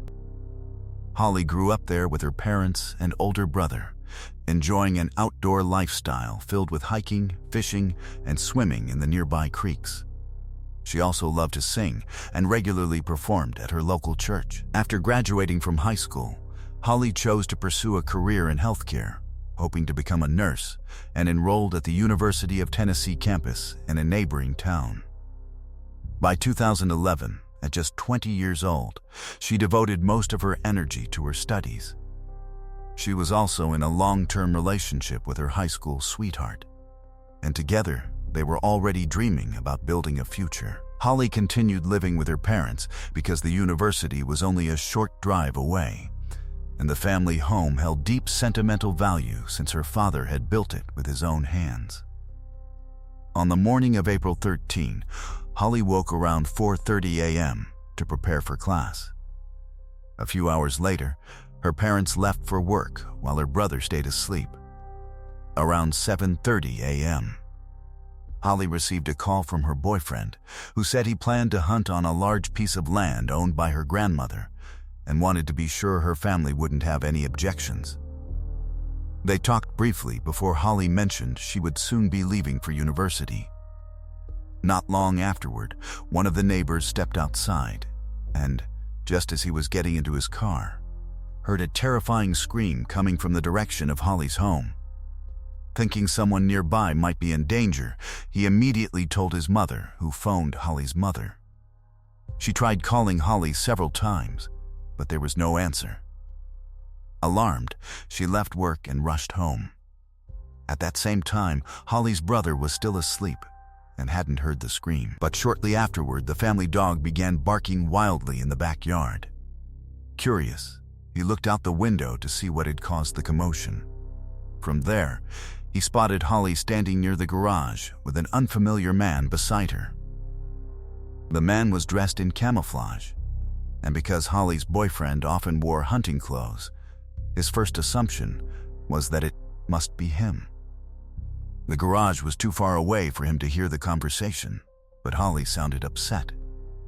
Unsure of what was happening, he called his mother and asked whether Holly had decided to skip class and spend time with her boyfriend instead. Before he could finish, his mother interrupted him, shouting that the man wasn't Holly's boyfriend. Then she gave him an instruction that completely stunned him. She told him to grab a gun and shoot the man immediately. Shocked, he asked if she was serious, and she insisted that she was before abruptly hanging up. When he looked outside again, he saw Holly walking toward the woods with the man in camouflage, holding her by the hand. This time he noticed the stranger was significantly taller and much broader than Holly's boyfriend. Still confused, he tried calling Holly, but she didn't answer. He also attempted to reach her boyfriend, but got no response. Meanwhile, Holly's mother had already contacted the police. Since she was working in a neighboring county, however, her emergency call was routed through another department. Moments later, her son called again to say Holly had disappeared into the woods with the unknown man. He grabbed his gun and rushed outside, but by then, both of them had vanished. As he searched the area, he noticed blood splattered across the garage floor and immediately phoned the authorities again. Officers arrived within minutes, but Holly had already disappeared without a trace. Her brother showed investigators the blood and described the mysterious man he'd seen. Besides wearing camouflage and a cap that obscured his face, the stranger had long dark hair reaching down his back and spoke with a noticeably deep voice. The entire situation appeared highly suspicious, yet police failed to launch an immediate full-scale investigation. The local department had little experience dealing with cases of this nature and wasted those critical first hours. They didn't search the nearby woods, secure the house or the blood-stained garage, or even question neighbors. When Holly's parents returned, they quickly realized the investigation wasn't being treated with the urgency it deserved. Only after repeated pressure from the family did officers organize a proper search of the surrounding woods, interview nearby residents, and bring forensic specialists to examine the blood inside the garage. Detectives also confirmed that Holly's boyfriend couldn't have been the man seen with her. Not only did Holly's brother insist the stranger looked completely different, but investigators verified that her boyfriend had been hunting elsewhere when Holly vanished. The search of the woods produced no immediate results, so police obtained GPS records from Holly's mobile phone. The data showed the device traveling north for roughly 30 minutes before turning back in the opposite direction. The final signal came from a wooded area, only a few hundred yards from her home, after which the phone appeared to have been switched off. Investigators searched that location and eventually recovered the phone. Its SIM card had been removed, but there was still no sign of Holly. The search continued for days without success. Then, another bizarre development emerged. Residents around the small town began finding Holly's personal belongings scattered in different places. One person discovered her lunch container lying beside the road. Another found a receipt with her name on it, and someone else came across her university ID card. The discoveries only deepened the mystery, and investigators couldn't determine whether Holly had dropped the items herself while trying to leave a trail, or whether the person responsible for taking her had deliberately scattered them to mislead the investigation. With no solid leads to follow, investigators began reviewing the area's list of convicted offenders. Before long, their attention landed on a local man named Terry, who had a history of violent assaults. As detectives examined his background, they noticed that several of his previous victims closely resembled Holly in both age and appearance. Terry also fit the general height and build of the camouflage-clad man Holly's brother had seen that morning, making him a strong person of interest. Police obtained a search warrant for his home, but despite a thorough examination, they found nothing that linked him to Holly's disappearance. They then placed his phone under surveillance, monitoring his calls and conversations for weeks, yet again came up empty-handed. As Terry was ruled out, investigators widened their search, looking into other possible suspects while expanding search operations across surrounding areas. More volunteers joined the effort with every passing week, but despite the enormous manpower, no trace of Holly was ever found.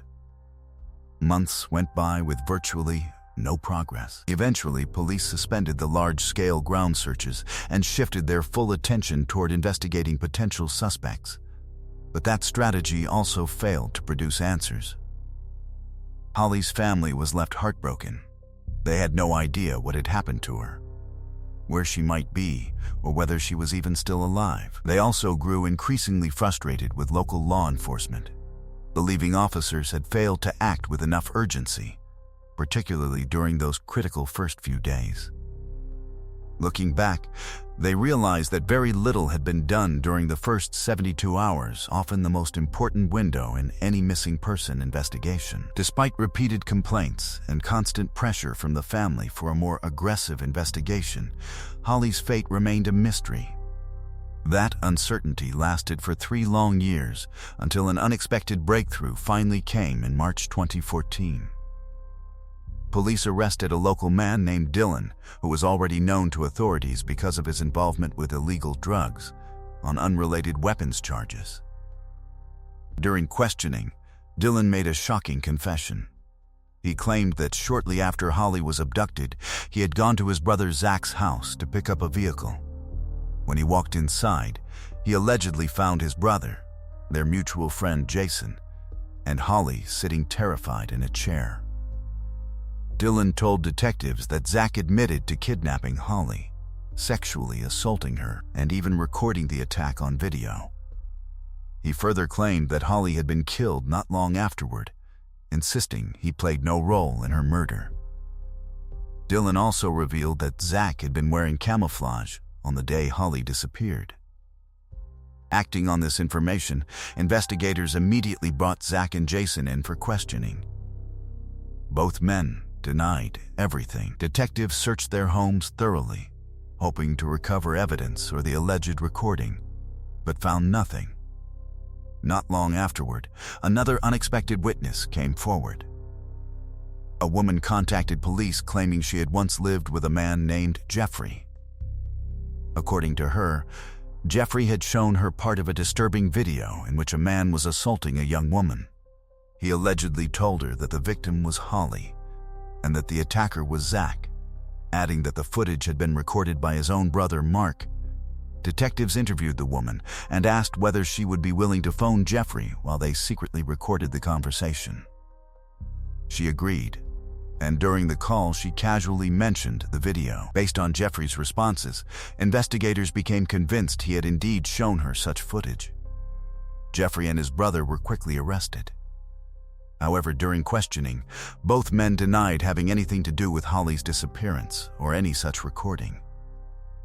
When detectives confronted Jeffrey with the recorded phone call, he claimed he had misunderstood the conversation, explaining that his ex-wife was also named Holly and suggesting he thought the woman had been referring to her instead. Police searched both brothers' homes and thoroughly examined all of their electronic devices, but the alleged video was nowhere to be found.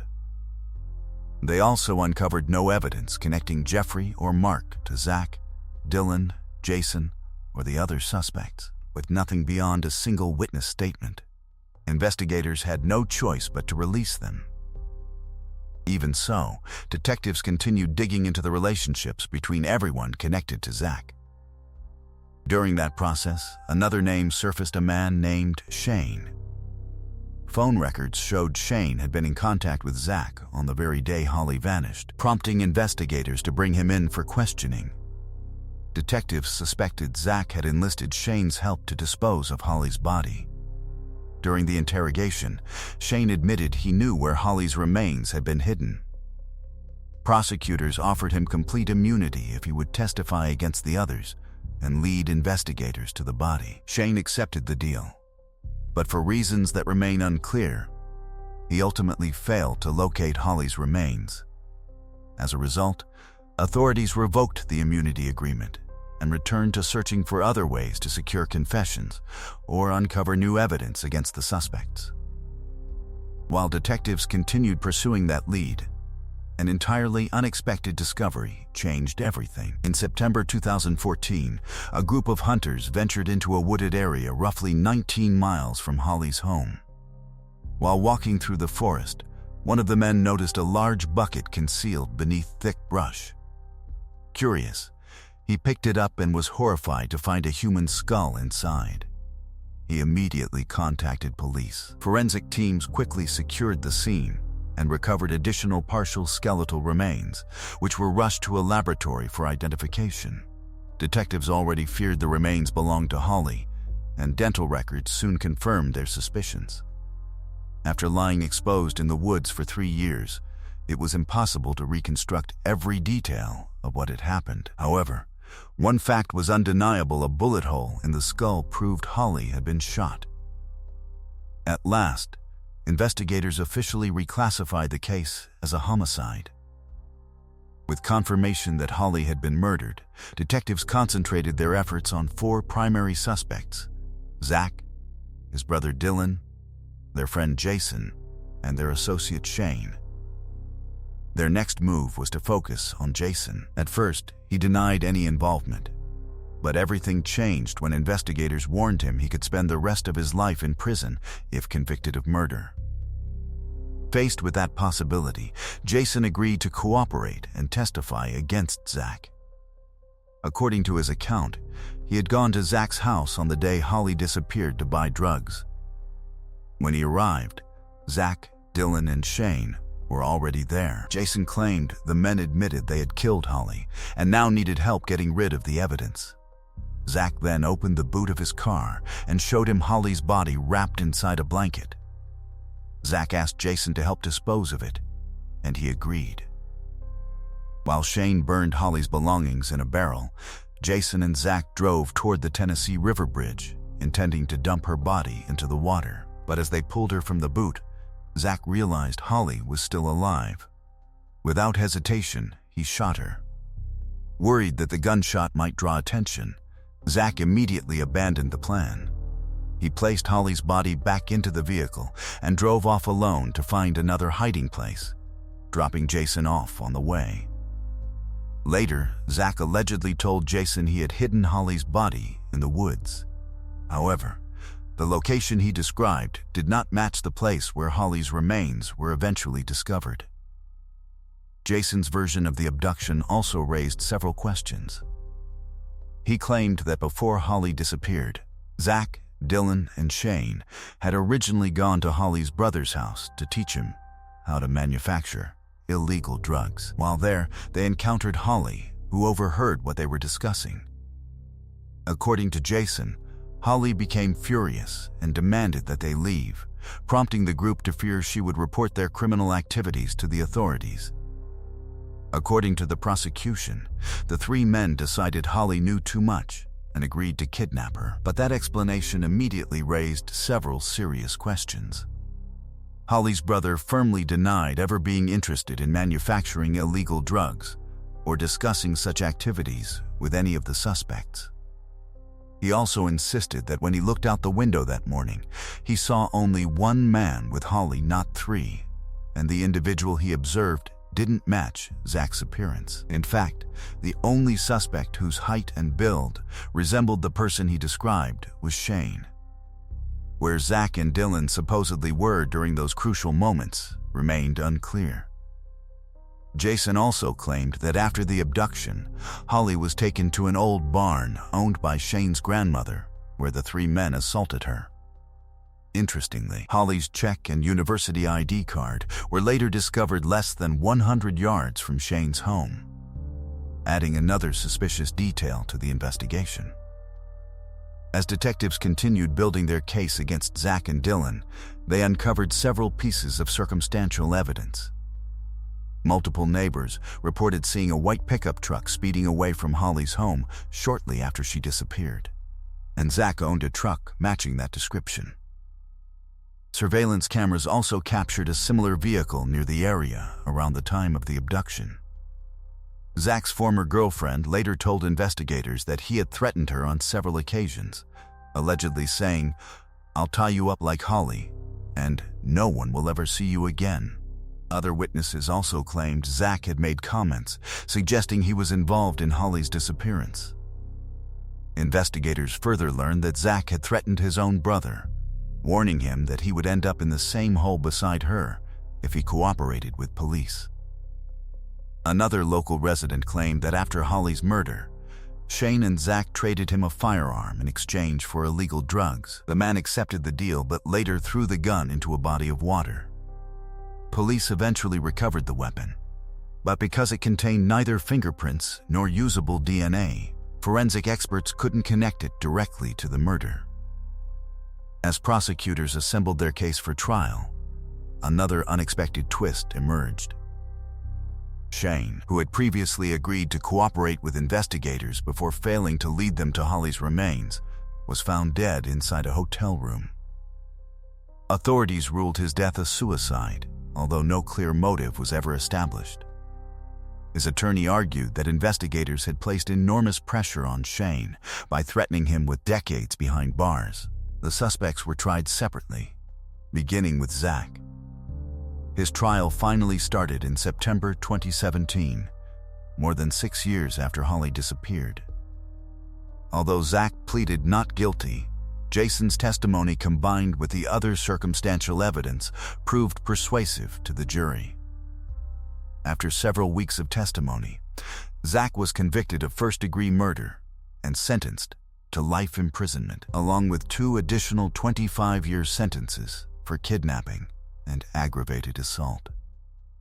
The following January, Dylan reached a plea agreement with prosecutors. He admitted helping facilitate the kidnapping and murder, although the agreement did not require him to testify against anyone else or provide further details about the crime. In exchange, he received a 35-year prison sentence without the possibility of parole. Jason, meanwhile, benefited from his cooperation with investigators and was sentenced to just 8 years, with the opportunity for early release. Officially, Holly's case had finally been solved. Yet even after the convictions, numerous doubts continued to surround the investigation. Prosecutors never presented a single piece of physical evidence directly linking any of the suspects to Holly's kidnapping or murder.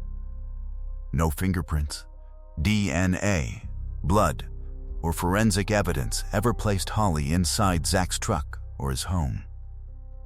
Defense attorneys and the suspects' families argued that the prosecution's entire case rested on unreliable witness statements. They claimed police first pressured Dylan into making a false confession, and later did the same with Jason by threatening him with life in prison unless he cooperated. Even their accounts failed to match.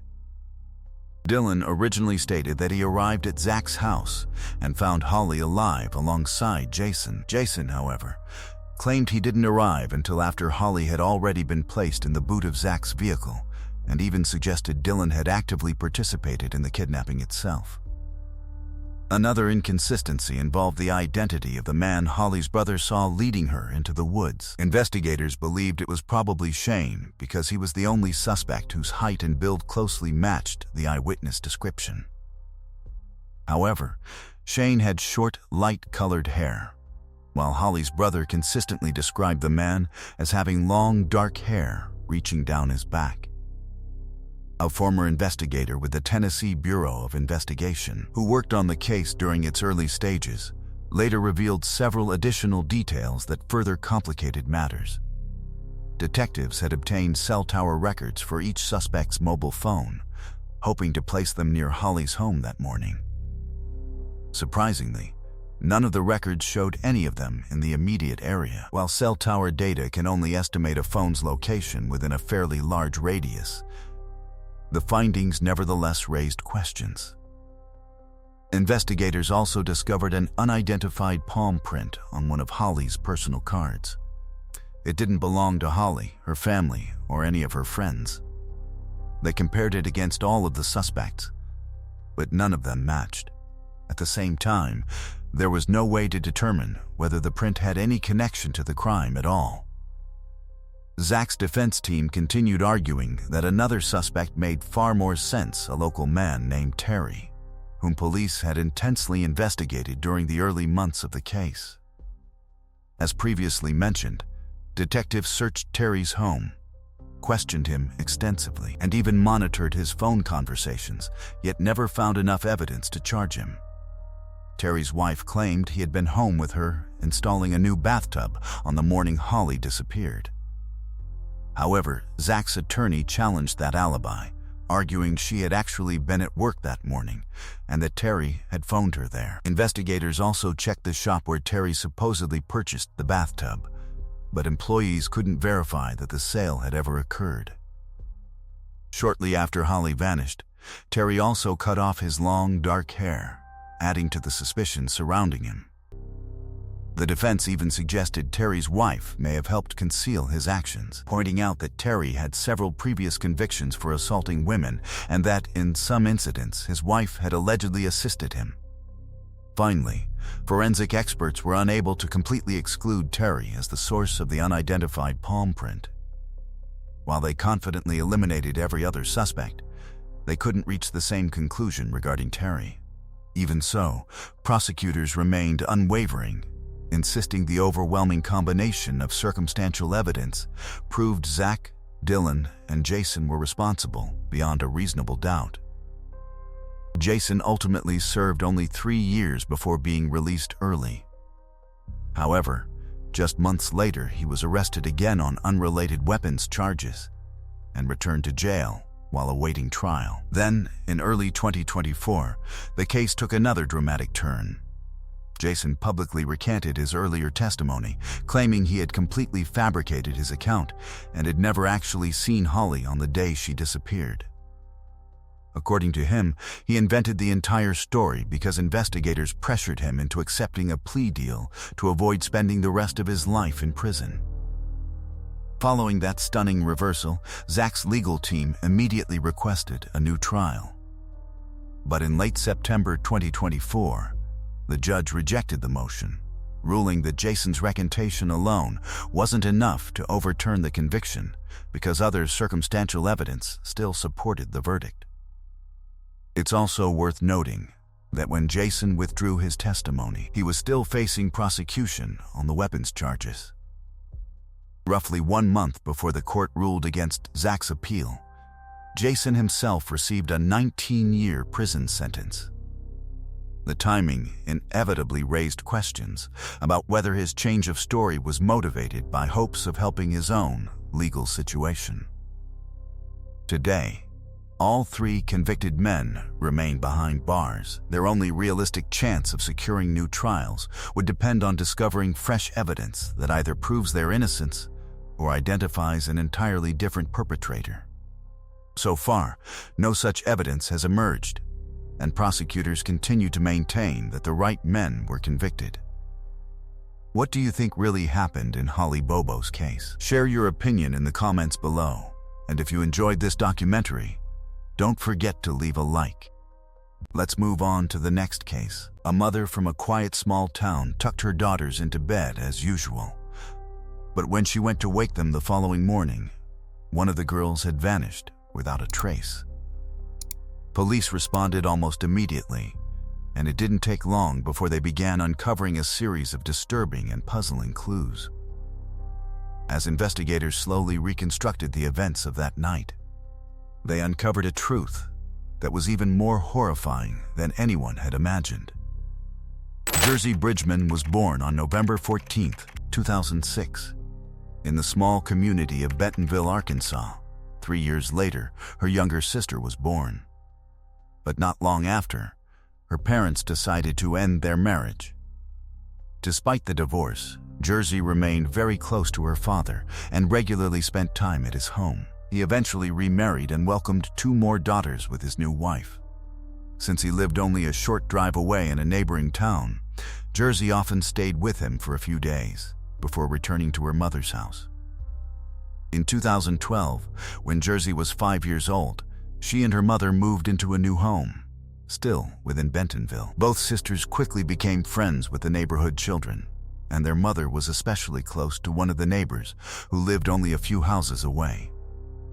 The 2 families spent so much time together that they felt more like relatives than friends, with the children constantly playing at each other's homes. On November 19, 2012, less than a week after Jersey celebrated her 5th birthday, her mother headed to her regular evening shift at a local supermarket. Whenever her parents couldn't watch the girls while she worked, she would often leave them with her best friend. The arrangement worked perfectly because the friend's own children were close friends with Jersey and her little sister. That evening, Jersey's mother finished work around 11:30 p.m., collected both girls, and brought them home for the night. Jersey quickly fell asleep in her own bedroom, while her younger sister asked to sleep beside their mother, so she took her into her room instead. The following morning, at around 6:30 a.m., Jersey's mother got up to prepare her daughter for school. But when she entered Jersey's bedroom, the little girl wasn't there. She searched the house from top to bottom, only to realize Jersey had somehow disappeared. Terrified, she called her own mother and told her she couldn't find her daughter. Hoping there was an innocent explanation, her mother suggested that Jersey might simply be hiding somewhere while playing a game, encouraging her to check wardrobes, cupboards, and anywhere else a small child could fit. She searched every inch of the house again, but still found nothing. Stepping outside, she noticed her best friend sitting on the front porch. Since Jersey often wandered over to play with the neighbor's children, she hoped the little girl had gone there early that morning, but her friend hadn't seen Jersey either, and immediately joined the search. Together they checked the surrounding streets and searched the neighbor's home, but there was still no sign of the 5-year-old. By then, Jersey's mother was in complete panic and called the police. Officers arrived within minutes and immediately began searching the property. After confirming Jersey wasn't inside the home, they obtained permission to search the neighbor's house as well. At the same time, other officers canvassed the nearby streets in case the little girl had somehow wandered away on her own. During their search, officers noticed a vacant house sitting right next to Jersey's mother's property. One of its doors was slightly ajar, immediately catching their attention. After confirming that no one was living there, investigators quickly applied for a search warrant, believing Jersey may have entered the abandoned home. A judge approved the request without delay, and officers carefully searched each room. At first, they found nothing, but when one officer opened a bedroom closet, he made a devastating discovery. Hidden inside was Jersey's lifeless body. It was immediately obvious that she was dead. Her clothing had been removed, and the visible evidence suggested she had been strangled. The body was transported to the medical examiner's office while detectives began working to identify whoever was responsible. During interviews, Jersey's mother explained that she had left one of the front doors unlocked overnight. She admitted this was something she occasionally did because her boyfriend also worked late-night shifts and would sometimes stop by after work. Since he didn't have a key, leaving the door unlocked allowed him to enter without waking her. She added, however, that he hadn't come over that night. Even so, investigators immediately considered him a possible suspect. Because Jersey had apparently been taken from her home without a struggle and carried to the abandoned house next door, detectives believed she had likely known and trusted the person responsible. Her mother's boyfriend had a good relationship with both girls, often playing with them whenever he visited, making him someone Jersey would have willingly approached. While detectives worked to verify his whereabouts that night, they uncovered a disturbing chapter from Jersey's past. About a year earlier, her biological father had been arrested on serious child abuse charges. In December 2011, Jersey had been staying at her father's house with him and her stepmother. During that visit, a family friend stopped by the home. At one point, she heard a child crying behind a closed bedroom door. Concerned, she opened it to see what was happening and was horrified by what she found. Jersey was sitting on the floor with a dog collar fastened around her leg and chained to a dresser. The room was filthy, filled with dirty clothes and clutter. The woman immediately untied Jersey and contacted police. Officers quickly arrested Jersey's father and his wife. During questioning, the couple insisted they had restrained Jersey for her own protection, claiming she had a habit of sleepwalking, wandering through the house at night, taking medication, or even attempting to leave the home. When investigators asked why they hadn't simply installed child safety gates instead, Jersey's father claimed they couldn't afford them.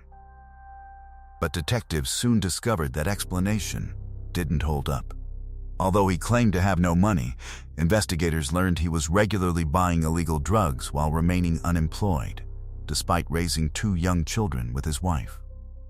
When detectives interviewed Jersey herself, she revealed a very different story. She explained that the punishment began after she sneaked into the kitchen one night and ate a few slices of pie along with some other snacks without permission.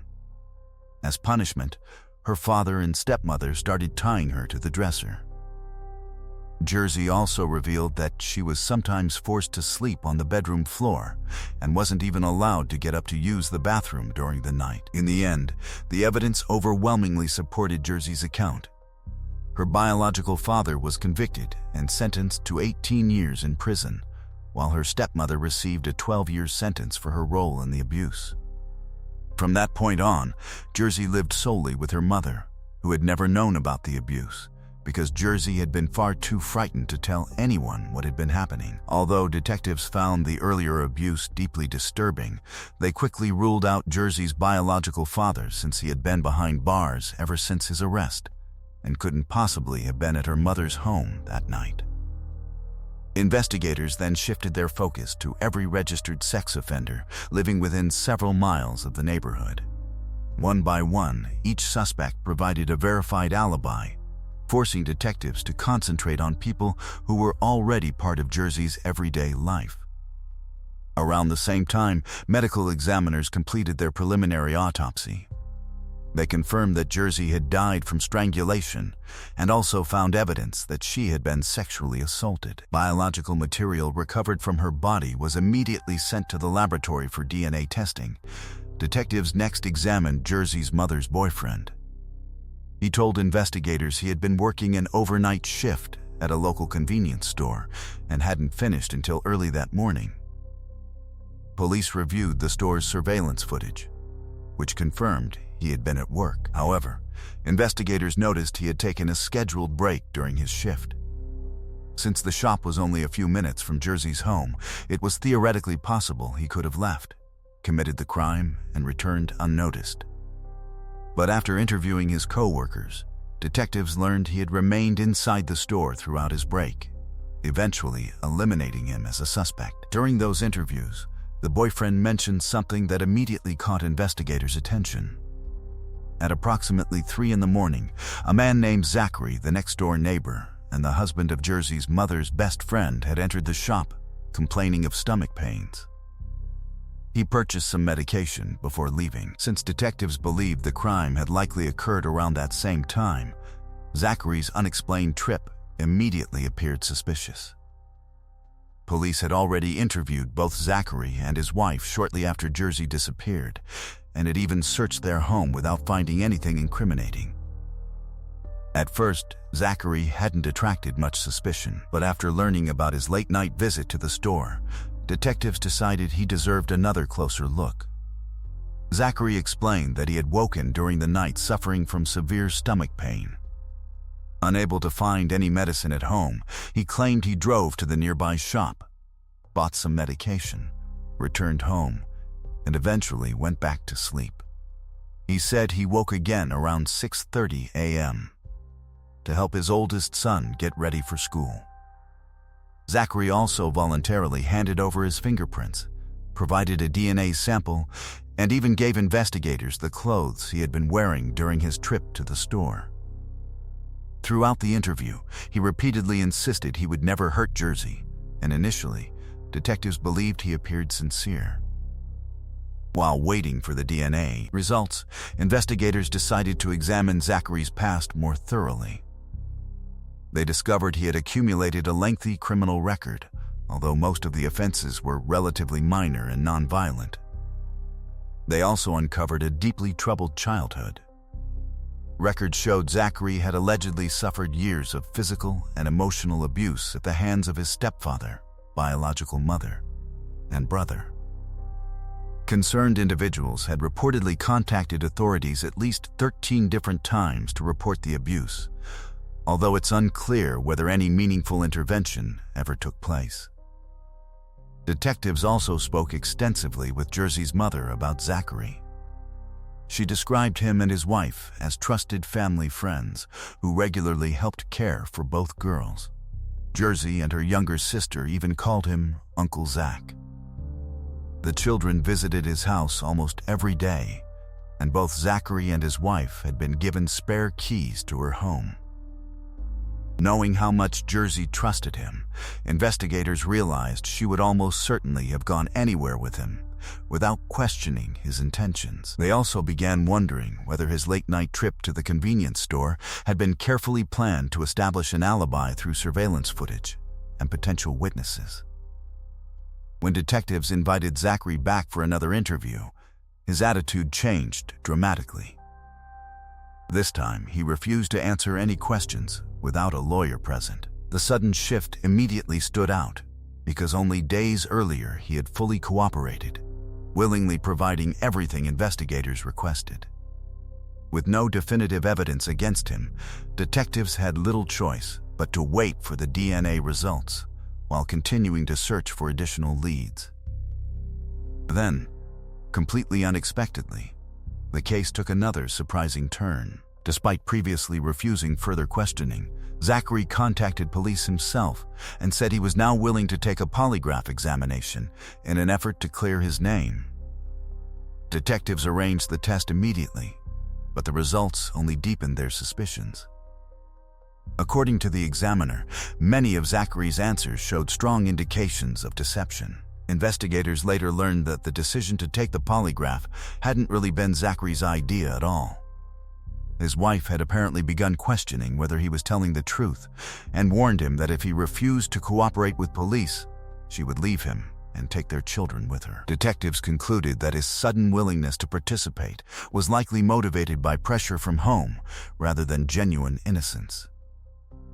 Not long after failing the polygraph, Zachary made another move that investigators found highly suspicious. He published a message on social media saying he had made a terrible mistake that would destroy his life forever. To detectives, the post seemed like another indication that he was hiding something, but suspicion alone wasn't enough to make an arrest. Everything changed on November 26, just 6 days after Jersey's murder. Coincidentally, it was also the day of her funeral, which Zachary and his wife intended to attend. By then, forensic scientists had completed the DNA analysis. They had developed a genetic profile from the biological evidence recovered from Jersey's body and also examined the clothing Zachary had voluntarily surrendered. The findings were devastating. Detectives discovered Jersey's DNA on nearly every item of clothing they tested, while the biological material recovered from Jersey matched Zachary's DNA as well. Armed with this overwhelming forensic evidence, investigators immediately obtained an arrest warrant. Officers waited outside the church and arrested Zachary moments before Jersey's funeral service was about to begin. During his interrogation, Zachary continued denying any involvement, insisting he had done nothing wrong. But once detectives confronted him with the DNA evidence, his story completely collapsed. He finally admitted responsibility for the crime. According to his confession, he really had awakened that night with severe stomach pain and initially searched his own home for medicine, but couldn't find any. Rather than going straight to the shop, however, he first decided to stop by Jersey's mother's house because he and his wife often borrowed medication from her. He knew she regularly left one of the front doors unlocked, so entering the house without waking anyone wasn't unusual. Once inside, he noticed Jersey's bedroom door slightly open. He claimed that for reasons he still couldn't explain, he walked into the room, woke Jersey, and quietly asked her to come with him. Trusting him as someone who was practically family, the 5-year-old followed without hesitation.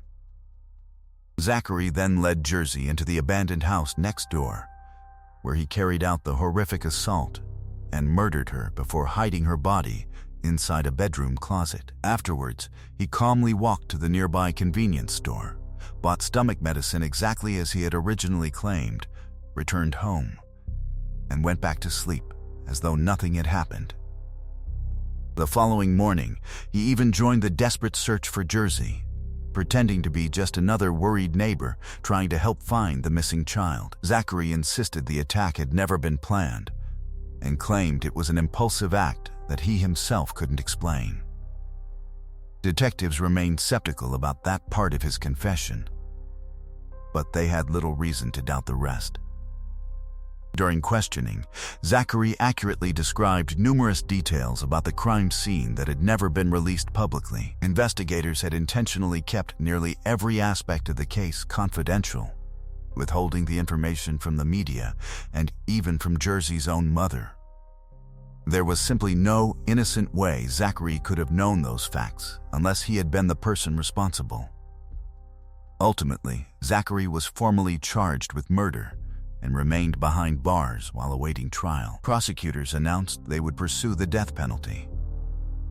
His defense attorney, however, never attempted to prove his client's innocence. Given Zachary's detailed confession and the overwhelming forensic evidence, challenging the conviction would have been virtually impossible. Instead, the defense focused entirely on convincing the court to impose a life sentence rather than capital punishment. Not long after Zachary was placed in jail, another inmate attacked him. Although he wasn't seriously injured, prison officials increased his security following the assault. The trial finally began in the spring of 2015, roughly 2.5 years after Jersey's murder. Because Zachary never withdrew his confession, the proceedings moved quickly. After hearing the evidence, the jury found him guilty. He was sentenced to death, along with 2 additional life sentences and another 20 years in prison. Before the judge handed down the sentence, Zachary addressed Jersey's family in court. expressing remorse for his actions and asking if they might one day find it in their hearts to forgive him. His apology, however, appeared to bring them little comfort.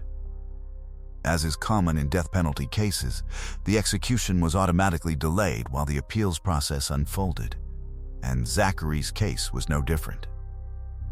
Over the following years, he filed multiple appeals in an effort to overturn his sentence. His first argument claimed that his original attorney had failed to challenge certain key pieces of evidence and that errors had occurred during jury selection. Later, a new legal team introduced another defense, arguing that Zachary suffered from significant developmental disabilities and severe mental health problems. They claimed his intellectual functioning was comparable to that of an 8-year-old child, making him less capable of fully understanding the consequences of his actions and therefore undeserving of the death penalty. In a surprising twist, Zachary's own mother, who had reportedly abused him throughout much of his childhood, also came forward to support his appeal. During an interview, she said she still loved her son and hoped his lawyers would eventually succeed in overturning his sentence. Zachary's wife, who had once been Jersey's mother's closest friend, also backed his appeal, despite previously condemning his horrific actions. Nevertheless, none of those arguments persuaded the courts. Independent psychological experts concluded that although Zachary did have certain developmental difficulties, he clearly understood the nature of his actions and knew exactly what he was doing when he committed the crime. As a result, every major appeal was rejected. Today, Zachary remains on death row, continuing to challenge his sentence through the courts. The most recent developments in his case came in early 2024, but his legal team has still been unable to convince judges to overturn the death sentence, and there is little indication that the outcome is likely to change. Meanwhile, Jersey's mother has gradually rebuilt her life. She eventually married the man she had been dating at the time of the tragedy, and together they welcomed another daughter. Even so, she has often spoken about the sadness of knowing her youngest child will never have the chance to meet Jersey or experience the love and guidance of the wonderful big sister she would have become. What are your thoughts on this heartbreaking case? Let me know in the comments below, and if you enjoyed this video, don't forget to leave a like. Thanks for watching.